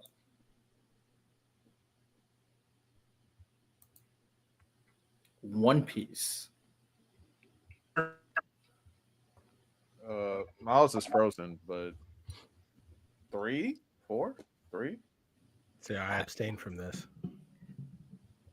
I'd go 3. Because the only things I would say that are up there, like in the running for 3, would be, of course, One Piece, Apothecary Diaries, and then I'd say Don. But I would still go like. Am I forgetting one? Just put Tokupi at 2. 2B Hero X. Miles got code for the One Piece part. That's crazy. I'm putting 2B Hero at 1, but I'm saying One Piece. Would that be 3? Because I don't. I'd say 3. I mean, so you're saying like, okay, so it's like currently is One Piece better than Don right now? They just had the most emotional backstory of all time in anime. Yeah, it got super high rating, right? Yeah, they got crazy ratings too. I don't watch One Piece anime or Don. So It has one of the best backstories ever. So agreed. And some pretty crazy fights also happen here with Luffy versus Kizaru. well, Apothecary Diaries is so fucking good. Exactly. It's so So good. good. They showed the Bonnie moment going Gear 3. Yeah, that was really good too. Phenomenal. Oh god. I'd be willing to put it at 4. Well, what would be above One Piece? I mean, I'd put Don at 3. Because I mean, apparently, based on what everybody's saying here, 2B Hero X is at 1. Like, it's a shit to talk. But I mean, I digress. But 2B Hero X is gonna be at 1. So it's literally, what are we putting at 3? Are we putting One Piece? Are we putting Don, Apothecary Diaries? Shit, I mean, Dark Horse, Sakamoto Days, like. I'm going One Piece At One what? Piece at 3 or 4? for 3. 3. One Piece at One Piece at 3. 3. Okay. Updated rankings. Tokubi at 2, One Piece at 3, Little Mysteries at 4. So just 2, 3, 4 gone. Respect. All right, next up, Lazarus. It's unfortunate Miles is not here because this was his anime. This is another fantastic one. Oh, you watched all of it too, right now? I'm almost done with it. I stopped to to continue watching One Piece and what do you call it, and catch up on To Be Hero. So but it's so good. I think a lot of people, because of the last time, because of Ninja Kamui and how bad that ended up being, a lot of people shied away from Lazarus, despite the fact that it has everything that should attract people to watch that, especially with the people behind the show. It's really good. It's really good. Especially for Adult Swim, it's really good. I just now, in terms of, so the way I guess I'm doing it, I don't know if you guys do, I'm doing it by how much fun I had it. So obviously I didn't watch One Piece, but I would put it, because I'm watching Dandadan right now, so I put it right behind Dandadan. That's how much fun I had watching Lazarus. Well, I'm thinking 8. like what's ahead of it, because like Dandadan would be ahead of it. Mm-hmm. Say Apothecary would be ahead of it. Mm-hmm. To Be Hero, I'm having at 1, but how many numbers total? Like 7 or 8, right? Santo, 7 or 8. I'd say like 8, because I mean animes that he hasn't mentioned yet. Gotcha Kuda. I haven't watched that at all. Vigilantes. Sakamoto, Dandadan, Apothecary Diaries. Like that's just 5 right there. I will say, To Be Hero X. Good. I put all like good popular anime in, like just good anime. So I didn't throw in like some bullshit. I didn't throw bullshit in here. Just to let you guys know. And by the way, I mean I know it's not on the list, but Bunny Girl Senpai has been great. Bruh, Santo ain't told no lies. It's been It's great. been fire. I don't want to hear. I'm waiting till all the episodes come out so I can just take a day off. I'm taking a day off. Lonnie, I get it. I absolutely get it. But bro, Santo, go and cook, bro. Go and cook, because they've been fucking cooking. We're gonna do it. We're gonna do a review on that, by the way. Absolutely, I'm there for that. Because oh god, No, Bunny Girl's my slice of life goat. But yeah, I can't. But that's the thing. I can't wait each week for it. So I have to wait for it all to come out. I'm taking a day off, or I'm just, if it comes out that weekend, I'm just getting my wine ahead of time, my snacks. Don't talk to me. Santo, that shit's so fire. I'm thinking about buying the books. I'm definitely not mad at that. But Lazarus, I'd say 8. Yeah, I'm fine with it. 7 or 8. It's very good. That just better stuff in front of it.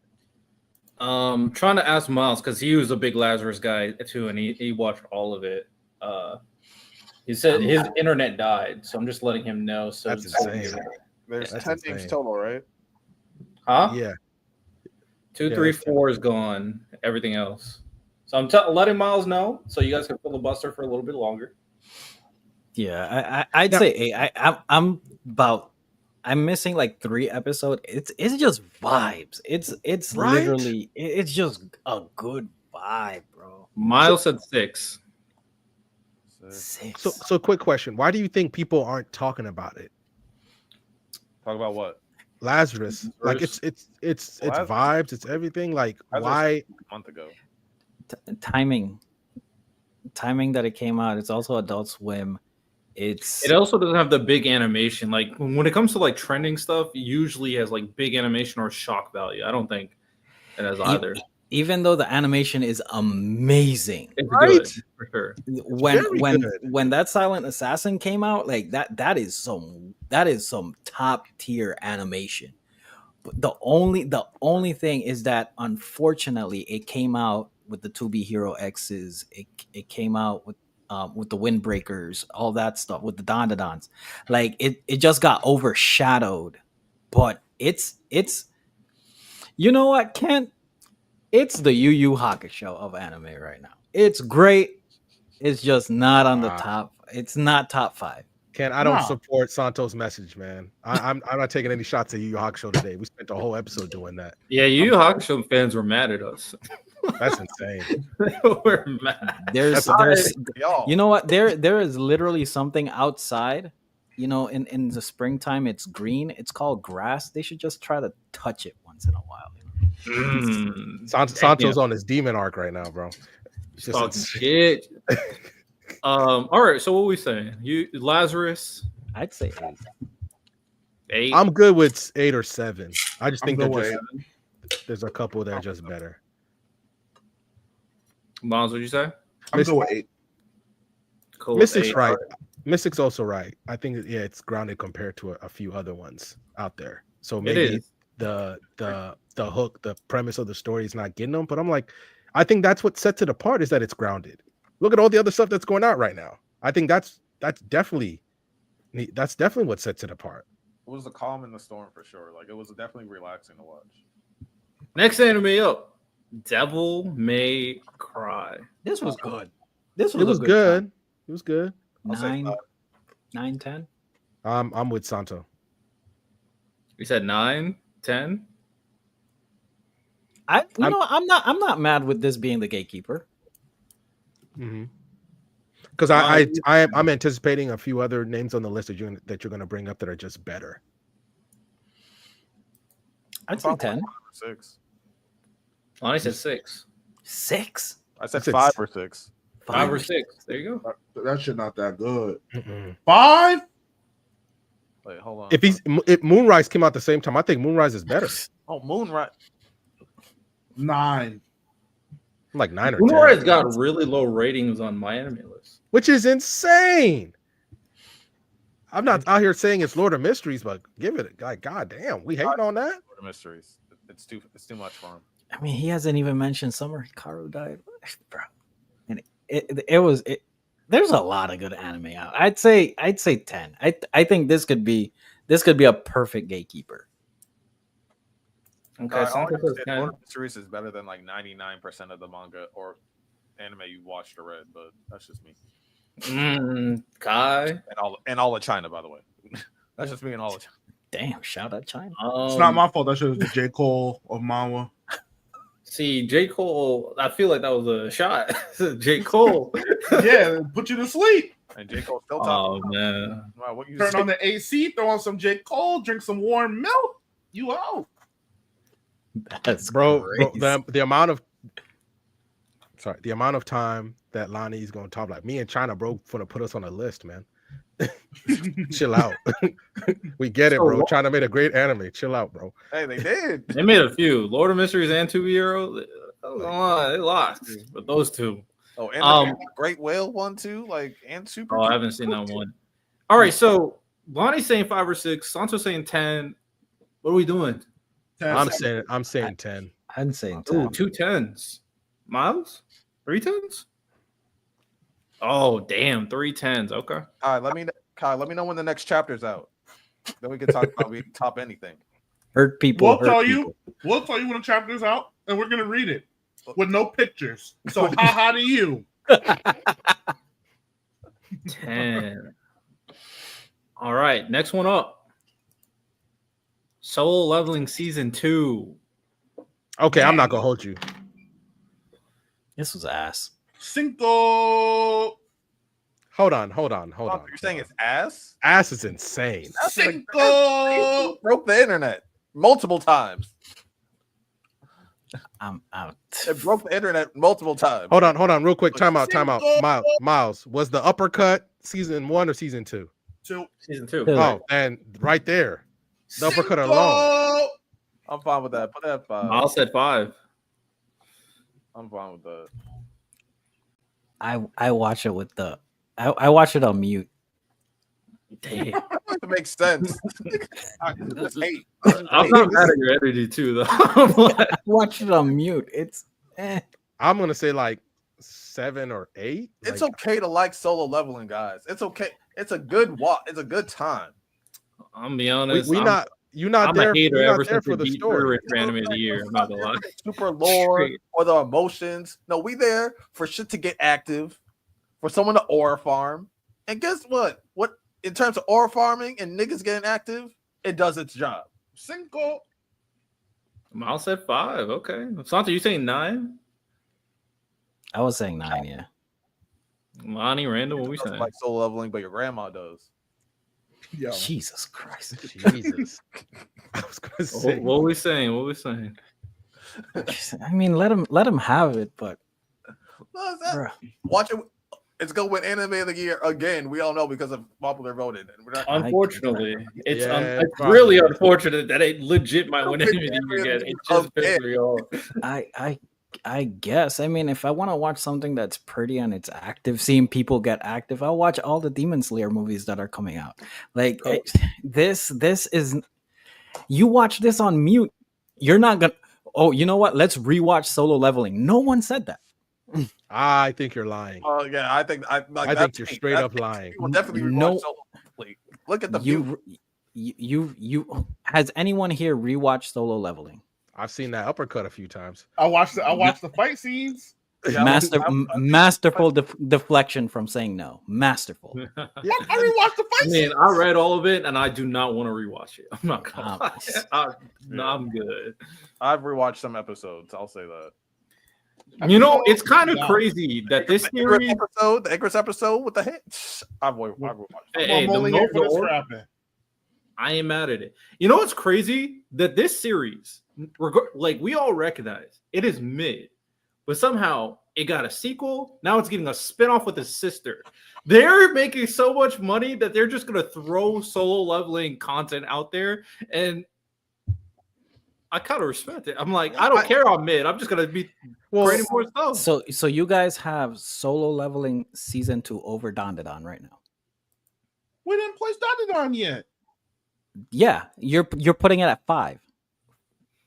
We didn't place Dandadan yet. So you're putting Dandadan at 3 then. We Based could. on that. We could. I'm asking a question. It hasn't been named. Are One you Piece putting is Dandadan over Solo Leveling? Wait, Yes. Are you putting Apothecary Diaries over Solo Leveling? I didn't Yes. watch that shit. I'm not. I will. Miles So they- left is not. You know what, Random? You won't because it's at 5. If we leave it at 5, What right? are the spots open right now, Riddell? The Right top there. spots 6, that are open 5, are 1 and 1, 3. and 1 and 3. Yeah. 1, 3, and 5. Three I is One Santo, Piece. Three is Santo, One Piece. did you miss the point where I said my favorite anime that Oh. I watched all year was Apothecary Diaries? So listen to what I'm saying. So as it stands right now, we would put To Be Hero at 1, Dandadan at Who's we? 3, and 3 Solo is at One 5. Piece. So 3 is One Piece. oh my bad. So Oh, only 1 and 5 are available in the top So 5. 1 and 1, 5. 5, 6, So and if you 7. put Solo at 5, Apothecary Diaries is lower than Solo. Miles said 5. I didn't say 5. Yeah, that's what I said. I said 5. Y'all can put in y'all can cash your own stones. And Lonnie said 5. Y'all can cash y'all stones. Y'all better agree. 2 at 5. Like, And in bruh. chat, y'all just gonna do your job. Y'all gonna pick 5. So let's go ahead and do it. What y'all think? Santo. They're saying it's probably the most rewatchable thing on Crunchyroll, which I don't Jesus disagree. Christ. Because you can literally just go to work. You can do. I could, if I just want some fighting action anime in the background while I'm working, just put on some Solo Leveling. I don't gotta pay attention to it. With the amount of quality that is out there, you guys want to look at Hit Sparks All right, and that's Aura enough. Farm. You're acting like Solo Leveling isn't good at all. Solo leveling is quality. You act like people aren't attracted to that. We're really capping about Solo. The lowest I'm going is 6. Santo, you act like people aren't attracted to that. We're acting like Solo doesn't No. sell out shelves everywhere. Like Demon Slayer. I you know what? And I don't like glazing, but Riddell loves to say this statement, and we're supposed to know ball. We do know ball. We do know ball. Same energy for Demon Slayer. Keep the same energy for Demon Slayer. This thing is mid with impact. So Right? Demon Slayer. So it's Demon Slayer. So is Demon Slayer. It has more lore than Demon Slayer. It has more lore than Demon Slayer. It literally does. He's not It wrong. literally Yo, does. this is a crazy. Bro. Demon Slayer versus Solo leveling lore debates. Exactly. Miles, I'm with you, big dog. Well, that's what I'm saying, like, he doesn't have this. He doesn't have this energy for Demon Slayer, but he has it for Y'all Solo. got it. Like that doesn't make any sense. It's the I don't same think shit. I literally Shit. I mean if sure it's the same shit, even though Demon Slayer has way better animation than Solo. That's it. But you're talking about story. You're talking about putting So it on. I'm gonna you're give talking it to about putting Demon Slayer You're over acting like- you're Solo acting like Demon too. Slayer's story is that Another anime that's better than Solo. I don't wait. So because You so can the put story. Solo on you. You can put Demon Slayer on you. So wait, because the story is better. I mean, the anime got to be better. That's a great question. I'm just curious. Because I can throw T-Bet at you right now. We're all I think Eureka 7 is add- better than Full Metal Alchemist Brotherhood, and Full Metal Alchemist Brotherhood got a better story. Cook. I think Brotherhood better than One Piece, and One Piece got a better story. In my opinion, Solo Leveling, based on the list and the animes that we have left, is at 9. I'll leave it at Bro, that. it's not That's worse the than thing. That's the Lazarus. thing. It's not worse than Lazarus. It's not. If you were to add, this is my criteria. This is All me. right, This is me. Okay. I got And you, if I you got ask I got me you. which anime am I rewatching, I'm rewatching Lazarus before I turn on Solo Leveling. Wait, question just for consistency. Would you put Demon Slayer season 3 at 9 as well? The training arc? Yeah. Yeah, I would put it at 9. Okay. Oh, okay. Santo, I'm just the thing I'm just not understanding is when does rewatch or replayability determine something being better? It does for me. Yo, Santo. Next music combo we have, Santo. I'm gonna get nasty. Oh, we can go. Re-listen. Not right now. Not right now. We But can go. Get nasty. You about to glaze Drake, huh? Mhm. I would No, never. no, I no. would never. No. Thank God. Thank God. I would never. But I'm okay with you glaze Juice World though. Okay. All right. All right. Even I had to look at the camera, bro. All right, buddy. All right. Wow, thank God we're on the same wavelength. So where All right, what we picking? where do you guys want to put Solo? 5. 5. Okay. Oh, the Mario. I was gonna say 6. Could I was argue gonna say high. 6. I'm saying 6. Okay, random All right. says 6. Santo, you sticking with 9? You switching to 6? I'll go with them. I'll vote it anyway. Okay, 5 it is. Solo season 2. Okay. All right. Nice debate out here for this mid-ass anime. Let's go to the next one. Vigilantes. Oh, I love Vigilantes. So good to me. 6 or 7. See, I wanted Solo's at 5. Okay, so Yeah. then 6. And Solo was better than Vigilantes. I really don't care. Vigilantes was good. I enjoyed Vigilantes. This is my first time because I Crash never out, read Riddell. No. Hey man, you know. But look what This he man did to just said Santo, Solo bro. better than Vigilante. Bro, this one Shout just out said to that, Impact, This bro. man You just said know. that, bro. Hey, Vigilantes was cool. Where's my Solo support season was animal? better. I don't care. Where's my support animals? I Insane. don't care. It was. Solo. It was. I'm just picturing Santo standing up and just walking around. Just How y'all want to rate it? You want to go by episode rating, enjoyability, Yeah, whatever. Santo Solo's crashing gonna win every No, time. Santo crashing in the back. Stand his Santo. ass No, nothing but I can't stand this ass, bro. Oh shit, I'm not muted. I love you, bro. Santo crashing. Oh They man, said Santo. Kai saying that good. I shit. swear I was muted, bro. I'm my bad. My bad. Santo. Oh, I thought you did that on purpose. I thought that was No, I thought I was muted. I thought I was muted. Santo's crashing. he said, "What the fuck?" Hey man, I feel that. I'm sweating, bro. I'm so. Hey man. All right, so we Solo- saying 6. Solo leveling got motion, man. It does. I guess. Apparently. He back Oh, up the chicken. Okay, Vigilantes, we saying 6? Yeah. Yeah. Okay. Apothecary Diary started at 3. He didn't even Look where say it's at about now. Harry Diaries. It might not even be on the Look- list. Look where it's at now. Shit. MHA Vigilantes. All right. Next anime up. Number one. That to be hero. Number one. To be hero. I'm outvoted, Like- so there's nothing I can say. Yeah, I had it at 2, but yeah, sure, it's at 1. Number one. Oh man, that shit is so goddamn good. Oh, fuck. Hey Lonnie, shout out you, man. You put me on to greatness.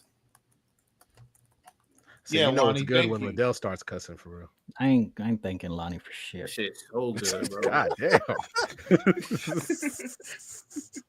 Oh, good. All right, this is the current rankings. We got 7.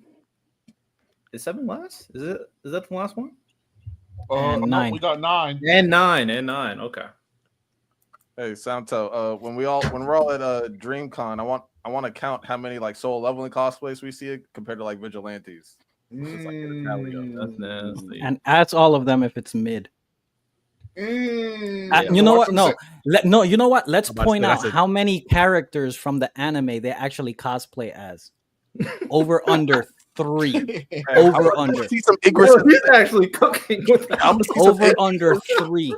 They're all gonna see be dressed shadows. up like You know, a group's gonna go in as the shadows. I'm gonna see a Beerus, an Iron. You're gonna see an Igris, you're gonna see a Sun Jin Woo, and you're gonna see Demon Girl that nobody knows her name. Nah, I bet money there'll be at least one of the love interest for Jinwoo. There will, because I saw one at the last. What's her name? What's her name, Randall? Chahane. Random locked. Damn, How dare Santa you. got cooked. Yeah. Yeah. I Nah, put me on a big screen, Riddell. Put me on a big screen. Put me on a big screen. How Santa dare you? got Nah. How dare you? How dare you, bro? Santo just Hold got it. Hold that L, bro. Hold it. Hold it. Yeah. Santa Yeah. thought he had him in the corner with that one. Random cooked his ass. Respect him. Okay. Yo, not the chicken in the camera.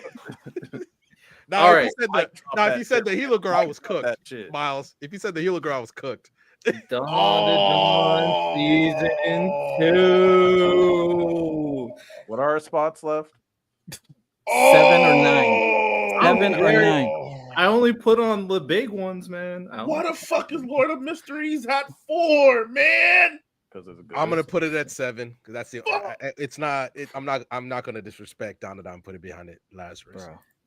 You know what sauce is cooking? Santo did tell y'all. Nah, hey, he was telling us is about it- you're that putting apothecary. about He the- was telling us about that Apothecary apothecary bullshit, man. Bullshit. Oh, that's uncalled for. But people in the chat, can somebody else? I need to see somebody co-sign Lord of Mysteries at 4. Can we make an addendum? Can we move that the fuck up out of here? You only That's saw right. one episode, my nigga. Any more? That's an ass, man. I don't need to see no more, man. Was it beautiful? That shit look good.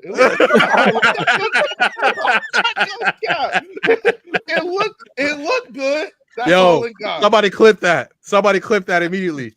That's a meme. That's a new meme now. Niggas need to put that shit in 7, bro. So we saying down at 7? It has to be. It has to be. Okay. Dawn at 7. Co-sign in the 4 though. I want to see what's at 9. I want to see what's at 9. Oh, you're gonna love what's at 9. Hey. It's Apothecary Dies. I'm gonna die laughing. Hey, number 9. Oh, is my thing fucking up? Oh, there we go. I think it was messing up for a second. Am I good? Yeah, you're fine. Okay, my computer is wilding right now. All right, let me do it on this one.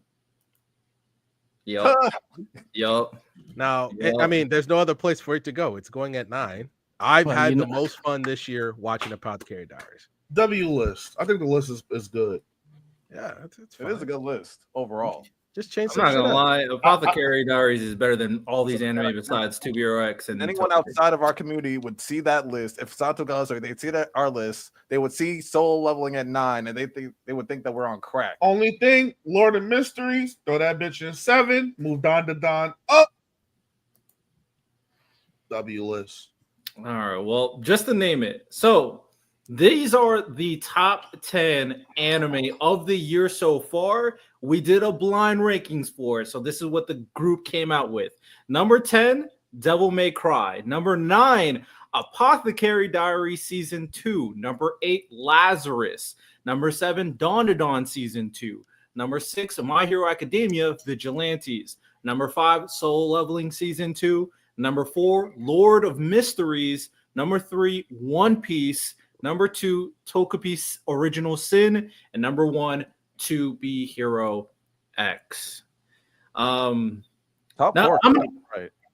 I'm gonna give my. I'm gonna. You know what? This is something I'm gonna try. I'm gonna do. Since I can't rank it, it's all you. I'm gonna give my own order for this. All right. So this is how wrong I think you guys are. So let's lock in. Number one's Superhero X for sure. That shit. I wouldn't be mad at Togepi. Number one's Superhero X stuff. Like that shit's so good. Number two to me is Togepi. I think that 6 episodes is amazing. Number 3, I think, is Apothecary Diary season 2. I'm not gonna lie, that shit goated. Miles, did you watch any episodes? I watched one episode. I'm a one I hear episode you. sample type of guy. One episode, man. I hear you, but this one is politics. I'm telling you, politics and strategy. Ooh. Politics and strategy, I'm bro. not gonna lie, you just telling said my language twice. Ooh. Mao Mao, she's her. Love her. We might gotta check back in. For me, number 4 would probably be One Piece. Number 5 would be Lord of Mysteries. Number 6 would be Dawn season 2. Number 7 would be My Hero Academia Vigilantes. Number 8 would be what did I say? Lazarus. Did I miss one? And here is where we can put Solo. Right, Solo Leveler. Oh, 8 would be Solo Leveling season 2. Number 9 would be Lazarus, and number 10 would be Devil May Cry. That's my order is probably. We just need to like Look at our replay list, this and Don outside the every quarter. Crunchyroll. Don is outside the top 5. It's crazy. That's fine. So hold man. on, real quick, Santo. Do you think Devil May Cry is better than Solo Leveling? Do I think? No. I was about to say that we could just end the conversation right there. No, I don't. Okay. All right. So, like I said, these are mid-year anime awards. I have 4 more categories. We could talk it through. 3 of them is a blind ranking. So I'm going to do another blind ranking. Then I'm going to do another one that's a little bit more open dialogue, and then 2 more blind rankings. So this one is best character of 2025 blind rankings. Oh, we getting fucked with the blind rankings today. Okay. I want to Yeah. see where Sun Jin Woo ranks in this one. Let's go. So He's I have not gonna 5 be ranked high, my nigga. He's I have not, 5 bro. He's Dude. not gonna be ranked high. I'm tight, bro. I'm tight. God dang. Get that Solo hate out your heart. I'm petty. All right. So this is out of 5, right? And I'm gonna ask you guys this right now. No, actually, I'll start it off. This is the first character. It is One Piece related. Do we want to do a anime version of the One Piece character or the manga version, or anime story or one manga story? It do not matter. Okay. Well, I need to pick. There are 2 different characters that I'm picking. Oh. One that's in the manga, and the one that is heavily focused in the anime in 2025. I think you can guess what one kind of talking about. So is it Rox and Kuma? Yeah, who do you want to do? Rox or Kuma? I didn't know who to pick, so I just left it open-ended. Do Kuma because there's more of them. Yeah. All right, first name up. Best character of 2025 so far. Blind rankings. First name up. Kuma. I think that's good. I think at 2 or 3, it's fine with me. I'd say 3. 3, and then Miles, what did you pick? 3. So Let's go 3. 3 for Kuma.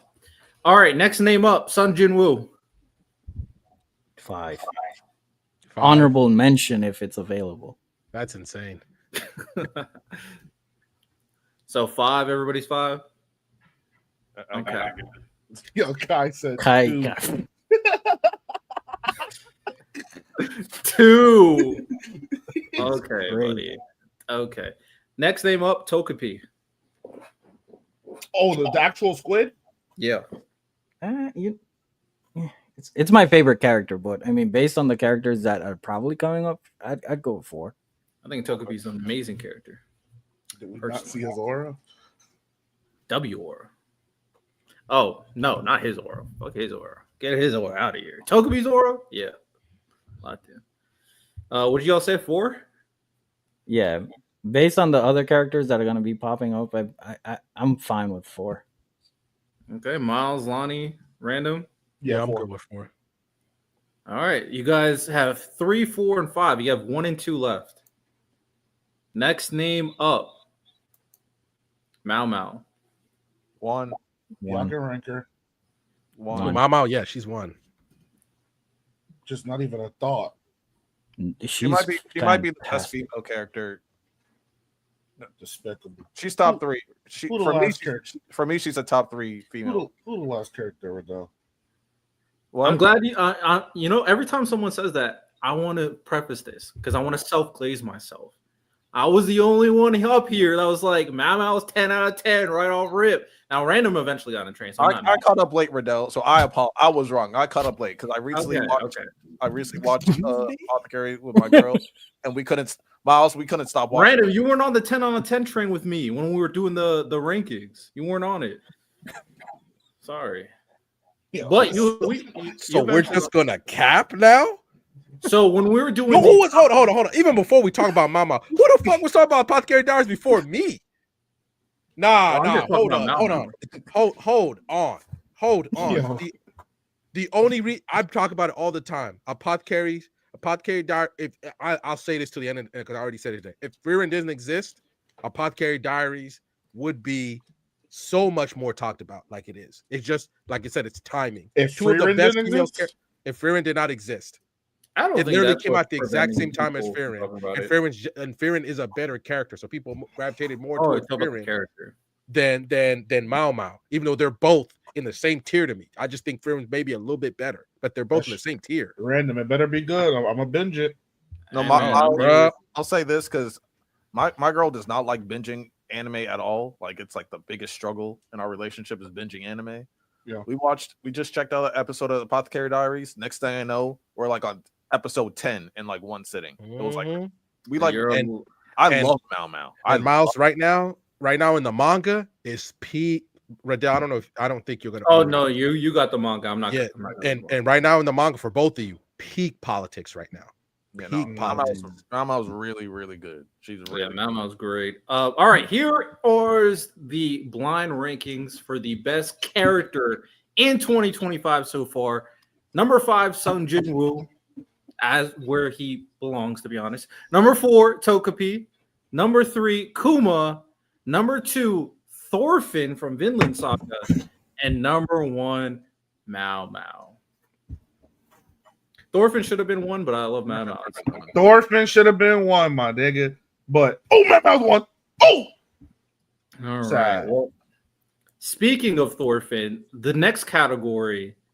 What is the best, or what manga do you think is the best in your eyes? Better yet, manga, manhwa, doesn't matter, that you guys have read so far in 2025. I am not on this committee right here. Say that again. Sorry. Like any of them that we've read? Yeah, it doesn't have to come out in 2025. It's any manga or manhwa you read. So I'm gonna give one, and I'm gonna give an honorable mention. So to me, the best manga I've been reading so far, I think it's weekly. I mean, it's monthly. Excuse me. Children X is on that fire. This shit with not Batista, with Chimera and this whole situation with him rewriting the world. I think the story's really interesting. I think the idea of them being able to just rewrite the world with their powers is like a crazy concept, and I think we're about to get a lot from one of my favorite female characters in Ellie, because right now she's a pivotal character in this story. It is Batista. As far as getting Batista out of this situation, I'm gonna say Children X. It's keeping me hooked. I'm actually remembering when it's dropping month to month. And then my honorable mention, I was talking with one of my homeboys who's not really into anime like that. By the time Boruto's finished, we're gonna have an uncomfortable conversation about Shippuden and Boruto. I'm stamping it now. We're gonna have to, because that slow start with the OG Boruto, which I don't even think is that slow as people make it seem like. The car was really interesting. Them building up the power sets that's gonna rule this world was interesting. This 2 Blue Vortex shit this shit is peak. Literally peak every single fucking month. Like, I don't know what Ikimoto's doing, but he got it. So that's gonna be my 2. Okay. I'm not mad at that take. The only one that I would say manga that I've been reading like that has been Blue Lock. Blue Lock has been amazing. We're finally getting into the World Cup.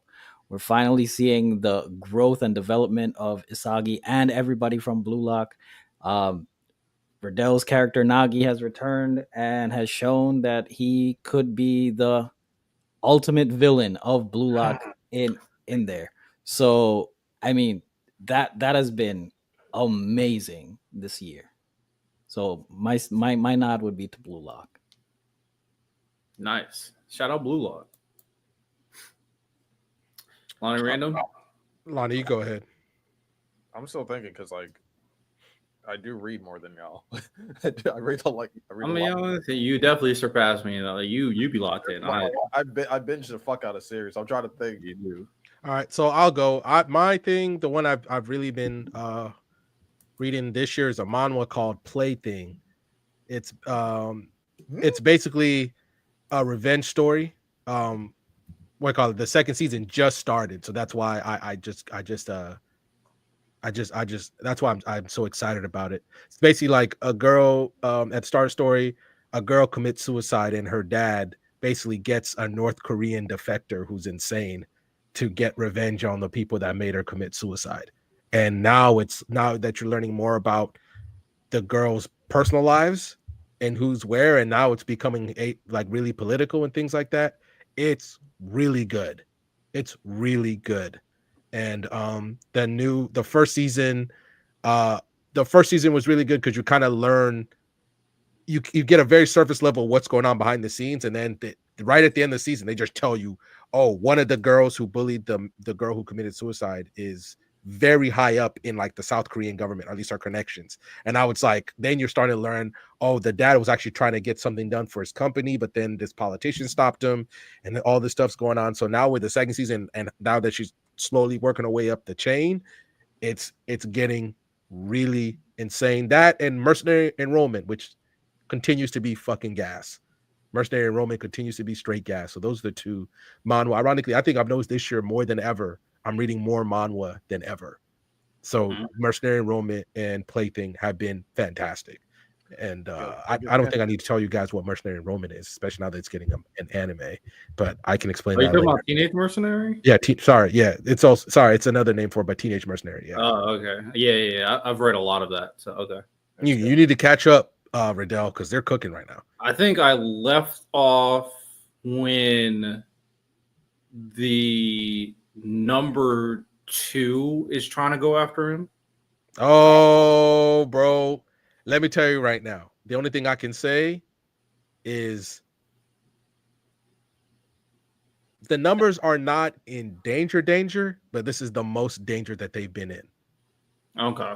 Yeah, I need to log back in. Gotcha. They're cooking right now, and especially because this arc, number 1's not involved at all. Ejin's not involved at all so far.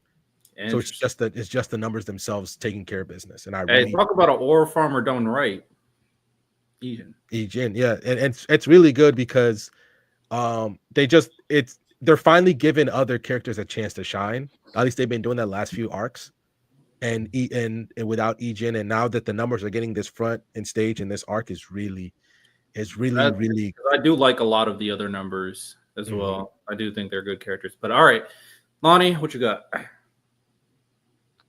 If you're still thinking, I can throw one out there. Say, bro, still thinking. I think I got it because at first I was going to say a throwback because I watched it a while ago, but like 2 weeks ago I read all of Gantz and I thought that was awesome. Gantz is tough. People don't talk about Gantz enough. Gantz is tough.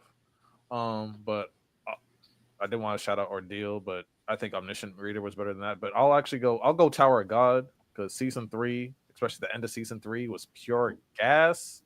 Y'all ain't caught up, but like a crazy twist happened with Bam. And yeah, I still think about that shit randomly. Yeah, the last few chapters of Tower of God definitely skyrocketed up in my rankings. So oh man. Hey, But my honorable mention was going to be Tower of God because I'm rereading it, and we will get back. We're going to talk about the Hell Train arc. That shit's one of the best arcs of all time. Not gonna lie, that shit is fucking gas or saga. I don't care what you call it. Tower of God. The only thing that competes with it in terms of world building and lore building is One Piece. So it's like One Piece and Tower of God in terms of how they build their worlds. It's just ridiculously elite. So that's an honorable mention. But I'm going to go easy answer for me since I read all of it and I read the ending. Vinland Saga. Vinland Saga, read the final saga of it. And that's what there's not many people that I just go like, you're as good as Eren Yeager. Like you guys know, Eren Yeager is my favorite character. Attack on Titan is my favorite series. Read all of Vinland Saga, and Thorfinn is just as good as Eren Yeager to me. And Vinland Saga is a masterpiece. It's a 10 out of 10. So I'm glad we finally got another one because it's like some series that are like 10 out of 10 masterpieces. We're just like waiting for them to finish, or they'll never finish. Like Vagabond will never finish. Berserk, I don't know when that will finish, to be honest. I'm kind of that last chapter they left off on, because for like 2 months they gave us like 5 chapters. The last chapter they left us on was interesting, and I've been looking for time so we could talk about it because it's kind of like a parallel to what Griffith is going through. What Griffith went through right before the eclipse when he got tortured. Yeah, I need to read the last couple chapters. I'm not fully caught up, but Berserk eventually will be a masterpiece, but it'll be a while for that to finish. And One Piece, it'll be years before that finishes. I don't care if we're in the final saga. And we're still years away before that finishes. I think One Piece finishes before Berserk does. I think so too. Are you caught up, Miles? On Berserk? I got a couple months left. I got you. All right. So those are some of the manga manhwa that we're reading this year that you guys can catch in, lock into as well. 2 more categories. So we'll start with the more negative one, and then we'll finish up with the more positive one. So most disappointing things, anime moments, whatever you want to call it, of 2025. Ranking out of 5.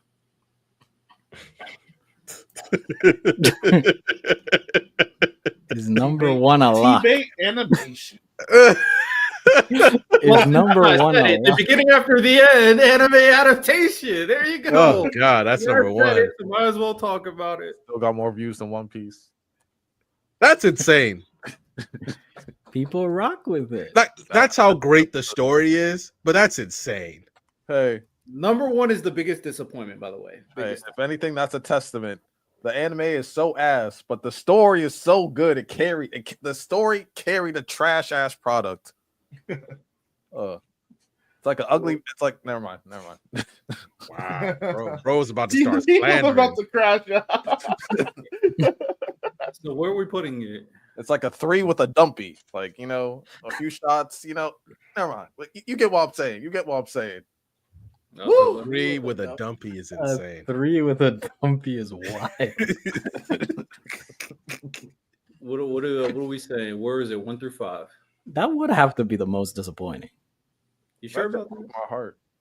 I mean, Oh, but update because it happened last week. The last chapter of the light novel for the beginning after end dropped. Give the ending like a 9.5 out of 10. It was nearly perfect. All my agendas that I wanted are here. If you ask me, Arthur versus Goku, Arthur whoops that ass. And he eats Sun Jin Woo for lunch. Yes, it's like that, Miles. He gets that strong. I think Shinra, but on crack. Is it as strong as Morjin? He became. Morjin is crap. he short circuited just now. I'm trying to figure out how to word this. He's basically at the end game. Think of Shinra and Sun Jin Woo like put together, and that's basically what he can do. Morjin's beating both their asses. I'm not lying. I would say basically think of like Zeno from like. I get what you're saying though. Okay, and that's basically and he's like a god. Beyond he's beyond that, like fate, life, death, reality, everything he can. Okay, Ridiculous. so most disappointing was T-bait more disappointing than Blue Lock season 2? I wouldn't. Yeah, say that would that be a good at one. I all. would say so. I was having the time of my life with T-bait. I'd put it at 5. This man Miles Hey, cannot be Ewok finished trusted. strong, to be fair, Santo. It did finish strong, which made up for some of it. Not all of it. Not all of it before random crashes out. But the last few episodes were pretty good. So you can't say a single episode was good for T-Bait. You can't say it. You can't say it. Episode 1 was good. Solid, yeah. It was low key. I thought it was pretty good. All right. So are we doing? Are we doing? What? It's either 1 or 5. Did you hold on? What did I do? No, I said it was a Timu version of Mashoko Tensei. That was episode 1. It was the Timu version. Hey, as long as you admit it, big dog. Hey, How about 4? You know what? Let's do 4. Let's do 4. Let's do 4. 4? Let's do 4. Let's do 4. Lonnie, what you feeling? 3? Oh, 1? need a ranking. That man is hurt. Lonnie, I'll go where you go. it's 1 for me, bro. God damn. It's fun, The bro. most disappointing. It broke my heart every week. So you want to co-sign Lonnie and say 1? Like I It's mean, like, the love of your life with like a dusty ass nigga. I'm You trying to got think to what watch else was it every week. disappointing. remember when it came out? Like we were shitting on Sakamoto Days animation, and then T-Bait came out. That is true. That is true. And to me, I think Sakamoto Days animation season 1 was pretty good.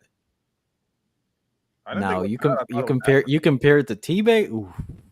I don't think you can compare it to T-Bait. Like talking about like season 1 to me was average. Like it was whatever. I wanted it to be great. That was my point. I wanted it to be like top tier, but it wasn't. Like remember the conversations we were having about T-Bait. Like, oh my god, it's the greatest isekai. It's this, it's that, and then that. Ooh. Hey, but in terms of the story, all that's still true because people rocking with the story. Story's Not damn rocking good. with anything else. I mean, it is getting a season 2. It's the opposite of Demon Slayer, guys. It's the opposite of Demon Slayer. Yeah. We don't know why got shit Demon Slayer animation with a good story. So what we doing? What we doing? 2? It's 1 or 2 for me. It's 1 or 2. I mean, it's really 0 or -1 for me. Let's go 2. Let's go 2. All right, T-Bait. All right, next one up. Someone said in the chat, so I'll humor you. Kaiju number 8's ending. It was just generic. It wasn't. It was just mid. It I'm gonna wasn't say like 3 or wasn't 4. good by any means, but it wasn't bad either. So 5? Yeah, 5. 5 it is. I was gonna say 4, but it doesn't matter. All right, Kaiju. Next one up. Let's say Frieren not winning anime of the year. That should have been 5. 4. 4. Were y'all mad that Free didn't win? I was annoyed. I was annoyed that it didn't win, but I understood why Solo won it. If you're gonna go by popular vote, the hit scale, the hit sparks, and whatever a lot of casuals are gonna pick that over Frieren. At least give me comp for anime of the year. That wasn't even comp. I don't know how it was. No, I do know, how it was, but I didn't like it. Was it closer to y'all's anger about T-Bait or about what was our 5? Kaiju number 8's ending. That's how you know that shit wasn't that bad. Or Kaiju number 8's ending. What do y'all think is closer to? I mean, Kaiju number 8. It's closer to Kaiju. 4. So 4. 4. All right. Next one up. The inclusion of AI into anime. You want to say, could I put that in my angry category? Because I lost it when I saw that. Because sure, it was only a couple sentences, but it's just the implication of it. I wasn't even mad at it, to be honest. So 3? 3. I personally wasn't even mad at it. I get it. They just failed, but I get it. Like, bruh, didn't even try. Bro went on the freaking free website and got the first thing they saw. God damn. All right. For the most disappointing things in anime in 2025, here are our quick blind rankings. Number 5 is the ending of Kaiju number 8. A lot of people think it's mid, some people think it's bad. Number 4, it's the fact that Frieren did not win Anime of the Year and Solo Leveling did. Number 3 is the incorporation of AI into anime and that whole situation. Number 2 is the beginning after the end anime adaptation. And number 1 is Uzumaki's anime adaptation. I'm actually good with this list. Yeah, this is a great list good. Because Miles, I was hurt by Uzumaki. Uzumaki should have been amazing. Should have legitimately changed the complexion of horror anime. You know what? Me and Lonnie were talking about it. Thank God for Summer Hikaru died, and thank God for Takopi, because they are carrying the ball that Uzumaki fumbled. Absolutely. Like carrying that thing. I'm still uncomfortable every time I watch Summer Hikaru died. I really feel like I be intruding on them sometimes. Yo. I agree. You know what? I agree with Random. They fucking. They fumbled so hard on Uzumaki, bro. Random, have you seen Summer Hikaru died yet? Oh yeah. Yeah, When he put that arm in that guy's chest. that was sexual intercourse. You can't tell me anything different. You can't. I'm not gonna hold you. That boy, he really enjoyed that. Yeah, I was like, What? Bro, I was uncomfortable. Like I was like, I was with my girl. I was with my girl, and I turned and looked at her. Like, and she's like, "What?" I was like, like, come on, man. That's why we watched the Scott Pilgrim anime afterwards. Fire.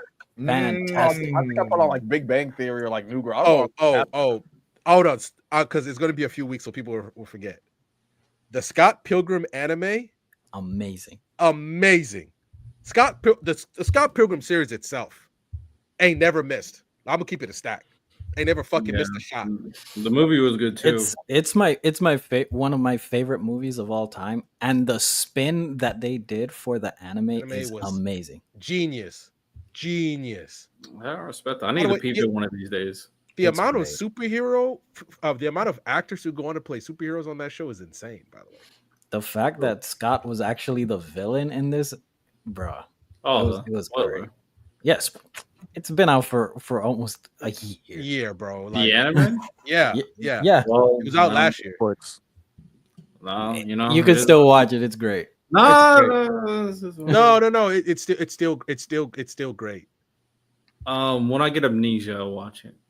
But bro, like Chris Evans, the fact that they got the original cast to come back and do the voices too is really good. Oh, that's dope. That's dope, right? All right. Last one for the final categories for the mid-season award blind rankings. Biggest moments, like biggest things that are happening, best things that are happening. I don't know. It doesn't matter how you guys want to think it, but just think of like really, really cool stuff that happened in your opinion for the year of 2025 so far. So for this one, I'm gonna try something. There's no numbers. You can pick a number from 1 through 7. There are 7 anime, and this is a 7 anime blind ranking. And then whatever number you pick is what I'm gonna tell you guys. So Lonnie, number 1 through 7.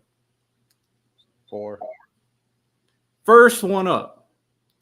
Rox's reveal in One Piece. It's one of the greatest character reveals in anime. So I'll take your word for it. And I'm rating it 1 through what? No, you're not rating. It's blind rankings. You can pick 1 through 7. Whereas 1 being the best and 7 being the worst. And it's for this year, right? For 2025 so far, yep.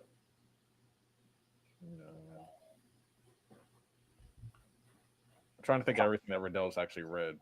I know that he's read. Because we're putting on Riddell brain. Like there's Chojin X, there's Ichi the Witch. Well, I'll say try to think of like very like big things. Yeah, that's what I'm saying. Like there might be something in Chojin that that you could have on there. I don't think there's anything super big in Ichi the Witch. Nothing happening to Kaiju. I don't think anything crazy happened to Chainsaw Man that you would mention. I'll say two. I'll say two. Bro, I fell off Chainsaw Man. Yeah, I haven't read that in I months. fell off so hard on Chainsaw Man. I'm gonna dive back in this week. I read like a few chapters and I was just like, okay. Lonnie said two. I think Miles is back. Santo, Miles, what do y'all think? Oh, I'm a glazer. I can't answer this one. Well, Lonnie said two, so you can say two as well. Oh, yeah, I'm gonna just say two then. Yeah, Sure. The only reason why it's not one because I feel like there might be like a big one I'm forgetting. So I'm just gonna say two. Like, and this is like moment, like most important thing that's happened. Well, I'm not talking sport. I'm just talking about things. things that don't happen. overthink it. Yeah, don't Okay. overthink it. Okay, Santo, Let's go. number 1 through 7 or 1 through 6. 1. Boruto and Kwaki's middle finger moment. That panel's hard. I'm not gonna hold you. I seen it. That shit fire. I don't even read Boruto, and that flooded my timeline. Miles was right. Them Boruto stocks have been steadily going up for Yeah, like man. the last 2 years. I can only take y'all's word for Boruto, but it's out of 8. No, it's out of 7. So Out of Rox, 7. yeah, Rox's reveals number 2. Would y'all be mad if I go 4? I'm not mad at that. I'm not mad at 4. But that panel is tough. All right. Miles, number 1 through 5. 5. Demon Slayer's movie release and success. That's What it's about to hit like 700 million or projected to hit 700 million in the box office. Hey, Santo, you can say what you got to say. You don't have to go back. that might be 1 for me. I'm not gonna hold you. I might be with Santo there. That might That be shit's 1. insane. God, the Hold Glazers on, are 'cause we're talking attacking. Hold on, we're talking about like the success. Like, are we surprised? I'm not surprised at all. Like, we all knew it was gonna do crazy numbers in the box office. Like, I don't feel like that's a surprise at all. Like, this, Are we doing the most surprising things or just the biggest? The biggest, like, what do you think is the biggest, best? Like, I don't have a set criteria. I get what you're saying. Yeah, though. if we're talking about the biggest moment, like this was always projected to happen. I got this shit like 5. Yeah, like we all projected the Demon Slayer movie to be like the number 1 in the box office and things like that, and to do crazy number. Like, I would have been surprised if it was number 2 in the box office. That's what would have yeah, that would have been the surprise. If it was like, But it's not just surprising. It's the biggest thing that's happened in anime this year. But I'm saying is biggest defined by monetary like That's success? that could be one of them. It does. Is it the biggest? Is it the most surprising? no, It 'cause depends was on. It was projected to be the number 1. Sure. I don't think it's bigger than Rock's reveal. I think it was to be expected. If it It's did, like, 15 years of like blue balling, and we got this guy. because even the numbers that it's generating is like within the projected numbers that was expected to sell. I need to see though. I need to see those projected numbers. I got it at 1. And on this one. I'm not with you. I'm holding it. We got 1 and 4 selected. You got 2 and 4 selected. What was 4? What do we pick for 4? Boruto and Kwaki's middle finger panel. I'll put it at. I'll put that. No, I think the middle finger panel is better too. I'll put that at 5. Yeah. Lonnie, what you pick? No, like I just don't think it was like we all knew like the Demon Slayer movie was gonna be like the big. We already knew it was gonna be what it was. So like 5, yeah, because like I don't know. Chat. Random, what about you? I'm with Santo. All right. So either 1 or 5. First person. Did anything happen with the Demon Slayer movie that like exceeded our expectations? I think how fast it sold. I think that's thing. Sold? How fast it sold. It's Like the fact it's breaking one of the hottest anime of all time. What do you mean how fast? Like, Damn, 2 5s in a row. I guess. I I mean, guess. just because I just it fell out immediately too. Like okay. Yeah, I'm with you, Santo. Bye. Okay. All right. Random. Pick a number 1 through 4. 1. Tokubi Sin's first episode with the moment with the girl. I'd put shit.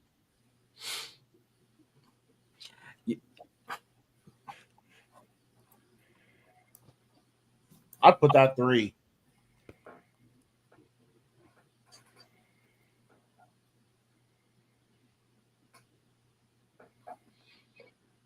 We got 3, 6, 7, and 1 left. Miles said 3. What do y'all think? I'll go 3.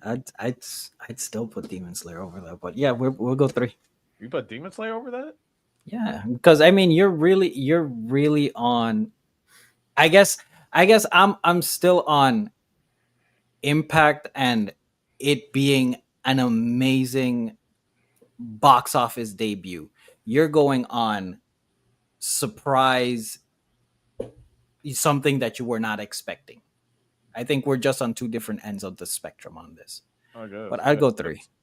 Because if your argument is like, oh, it did amazing in the box office, it did amazing, it broke records and stuff like all that, I agree with you. But it's like that was already to be expected, like well before. So it's like, I mean, but that's what I'm saying. So if you let's go in sports, LeBron becomes the leader in points of all time. Like we expected it to happen, it happened. It still might be the number one moment in sports for that time. To me, like that wasn't like the greatest moment in LeBron's history. Like him scoring. Like yes, the question is for the year, not in his whole entire career. We're not talking in the entirety of anime. We're talking about this year. Was that the greatest moment of that NBA season? Name another moment off the top of your head. It was this year, right? No, I mean, I don't know. I was just using the reference. What year did LeBron become the all-time scoring It was leader? either last year. 20, I think it was last year. 23, 24? Yeah. It was last. I'm just saying, just because something's expected to happen and when it happens, like it doesn't devalue or diminish its devalue it, but it doesn't diminish its big impact that it was has. 22-23 season. Oh. So yeah, we expected it to happen. It doesn't diminish its impact. Like it's still a big moment. I think Jokic winning the championship was a bigger moment than LeBron doing that. Didn't we expect Jokic winning a championship either? I think Miami making it to the finals is bigger than LeBron. I agree, Lonnie. Because we're on 2 different ends of the spectrum. Like I'm saying, you're going based on, surprise, unexpected. I'm going based on sure it's expected, but if it's record breaking, it's impact. Especially when it's something that people thought that record might never be broken, too. Who thought it wasn't gonna be broken? It's a record. They were doing a countdown to LeBron breaking it. No. But okay.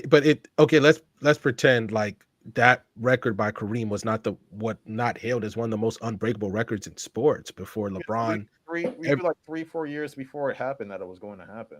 I think Westbrook's record that he broke was harder to beat than LeBron. I'd agree. Everything that had to work out for LeBron to get the all-time scoring record, and for you guys to say Westbrook's 3 triple-double record is more impressive is insane. It's a longevity award. That'll probably never get broken again. Yeah, he's literally. But then it goes back into like we're just on 2 different ends of this. Yeah, so that's just where we're at. It just is what it is. But I mean, I'm good with 3. Okay, Togepi at 3. Um, start off with Lonnie again. Name a number from 1 through 3. 2. Kuma's backstory. How big was it in 2025? Yeah. And the anime, obviously. Yeah. And what are the spots available? 1, 6, and 7. You got 2, 3, 4, and 5. All gone. 1, 6, 6. Anime did it perfectly, or near perfectly, you could say. I don't believe anything's ever perfect. Is it closer to 1 or 6, Miles? 6. I'd agree.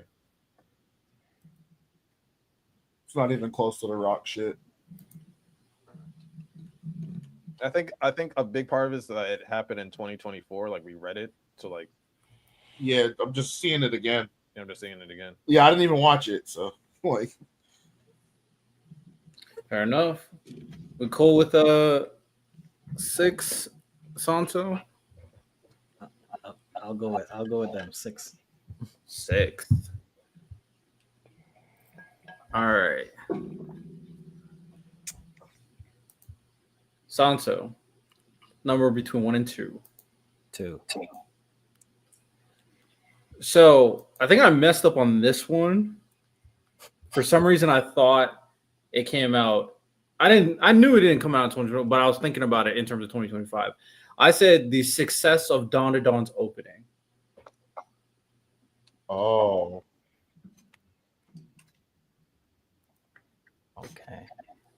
Okay. What spots are open? 1 and 7. 7. I agree. I think it would have been 7 regardless. Dawn to Dawn. All right.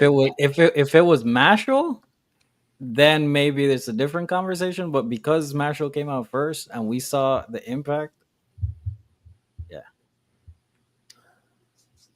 All right. So, biggest moments in anime culture, manga culture, whatever you want to say for 2025 so far. Blind rankings. Number 7, Dawn to Dawn's opening success. Number 6, Kuma's backstory animated. Number 5, Demon Slayer's movie release reveal its success in 2025. Number 4, the panel of Boruto and Kawaki doing the middle finger. Number 3, Togepi's Original Sin's first episode and the moment with the girl. Y'all know what I'm talking about. Number 2, Rox's reveal in the One Piece manga. And number 1, the ending of Vinland Saga. I'm not mad at the list. I'm not mad at that either. All right. That is all the mid-year categories I have for today. All right. That's all I got. Anybody else have anything else? The only thing I think left, Santo, is that conversation from Discord about is old girl a villain? Oh, Right. From Tokui.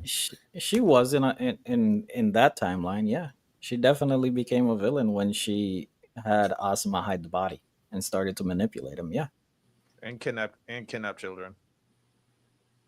For and them. open up stomachs. Yeah, I mean, I don't disagree. did she do those things, or did she say she would do those things? She did them. She did them. She cut little girls open. We don't Yeah. know. Apparently, She said said it. I googled it. I googled it to make sure. We only know that officially that she kidnapped them for at least minimum of 3 days because we saw like 3 newspapers in the clip. So she did kidnap them for multiple days, but it's not confirmed whether or not she like actually harmed them. But apparently, like they were okay. So she stated that she's going to do what she did to them to the people at the vet that's holding Chappie. Yeah. So she alluded to her. She yeah, did it. The dialogue that she stated was, "I need to check their contents of their stomachs as well." Yes. So she did it. Which implies that she did it to her half siblings. Yeah, her sisters. Yeah. Like that timeline, she's 100% a villain. I mean, so is Marina too. She's a villain as well. And then I mean, you could argue how like this is like severity, bystander, complicit with a crime. Do you consider that guy a villain too with the kid, the boy? I mean, I would say all three of them are villains in that timeline. So it's like, Nah, Azuma was a good guy, man. He just needed somebody to help him out. There was no helping those two girls. Brother. there was helping those two brother. girls. The problem was that they didn't get it. The boy got it because of his brother. If his brother didn't exist, he would have been cooked. He was catching that case. He would for sure, and then he would have crashed out even harder from juvie. I wouldn't have finished it if he would have turned himself in. I would have stopped. I'm serious. Me too. Well, I I don't know. I was already almost done. So I wanted to see how far she was willing to go. Well, she crashed. I like she crashed out. All her circumstances, all that stuff.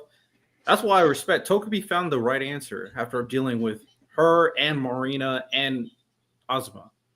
Tokumi's an idiot, man. We're done with Tokumi. You did say that they weren't Tokumi's villain, amazing. they were Respect him. circumstance. So Dude is a bot. I'm glad that Of course, he was a bot. He was from Planet Happy. Hold on, $2 super chat from Sauce. Hurt people. I agree. Facts. No, but Rodell, you were saying that they weren't a villain, that they were like a villain of circumstance. So I was about to start naming all the villains of circumstance that I can. Quite cool. We would have been here for a few hours, but I mean, she was a villain of circumstance.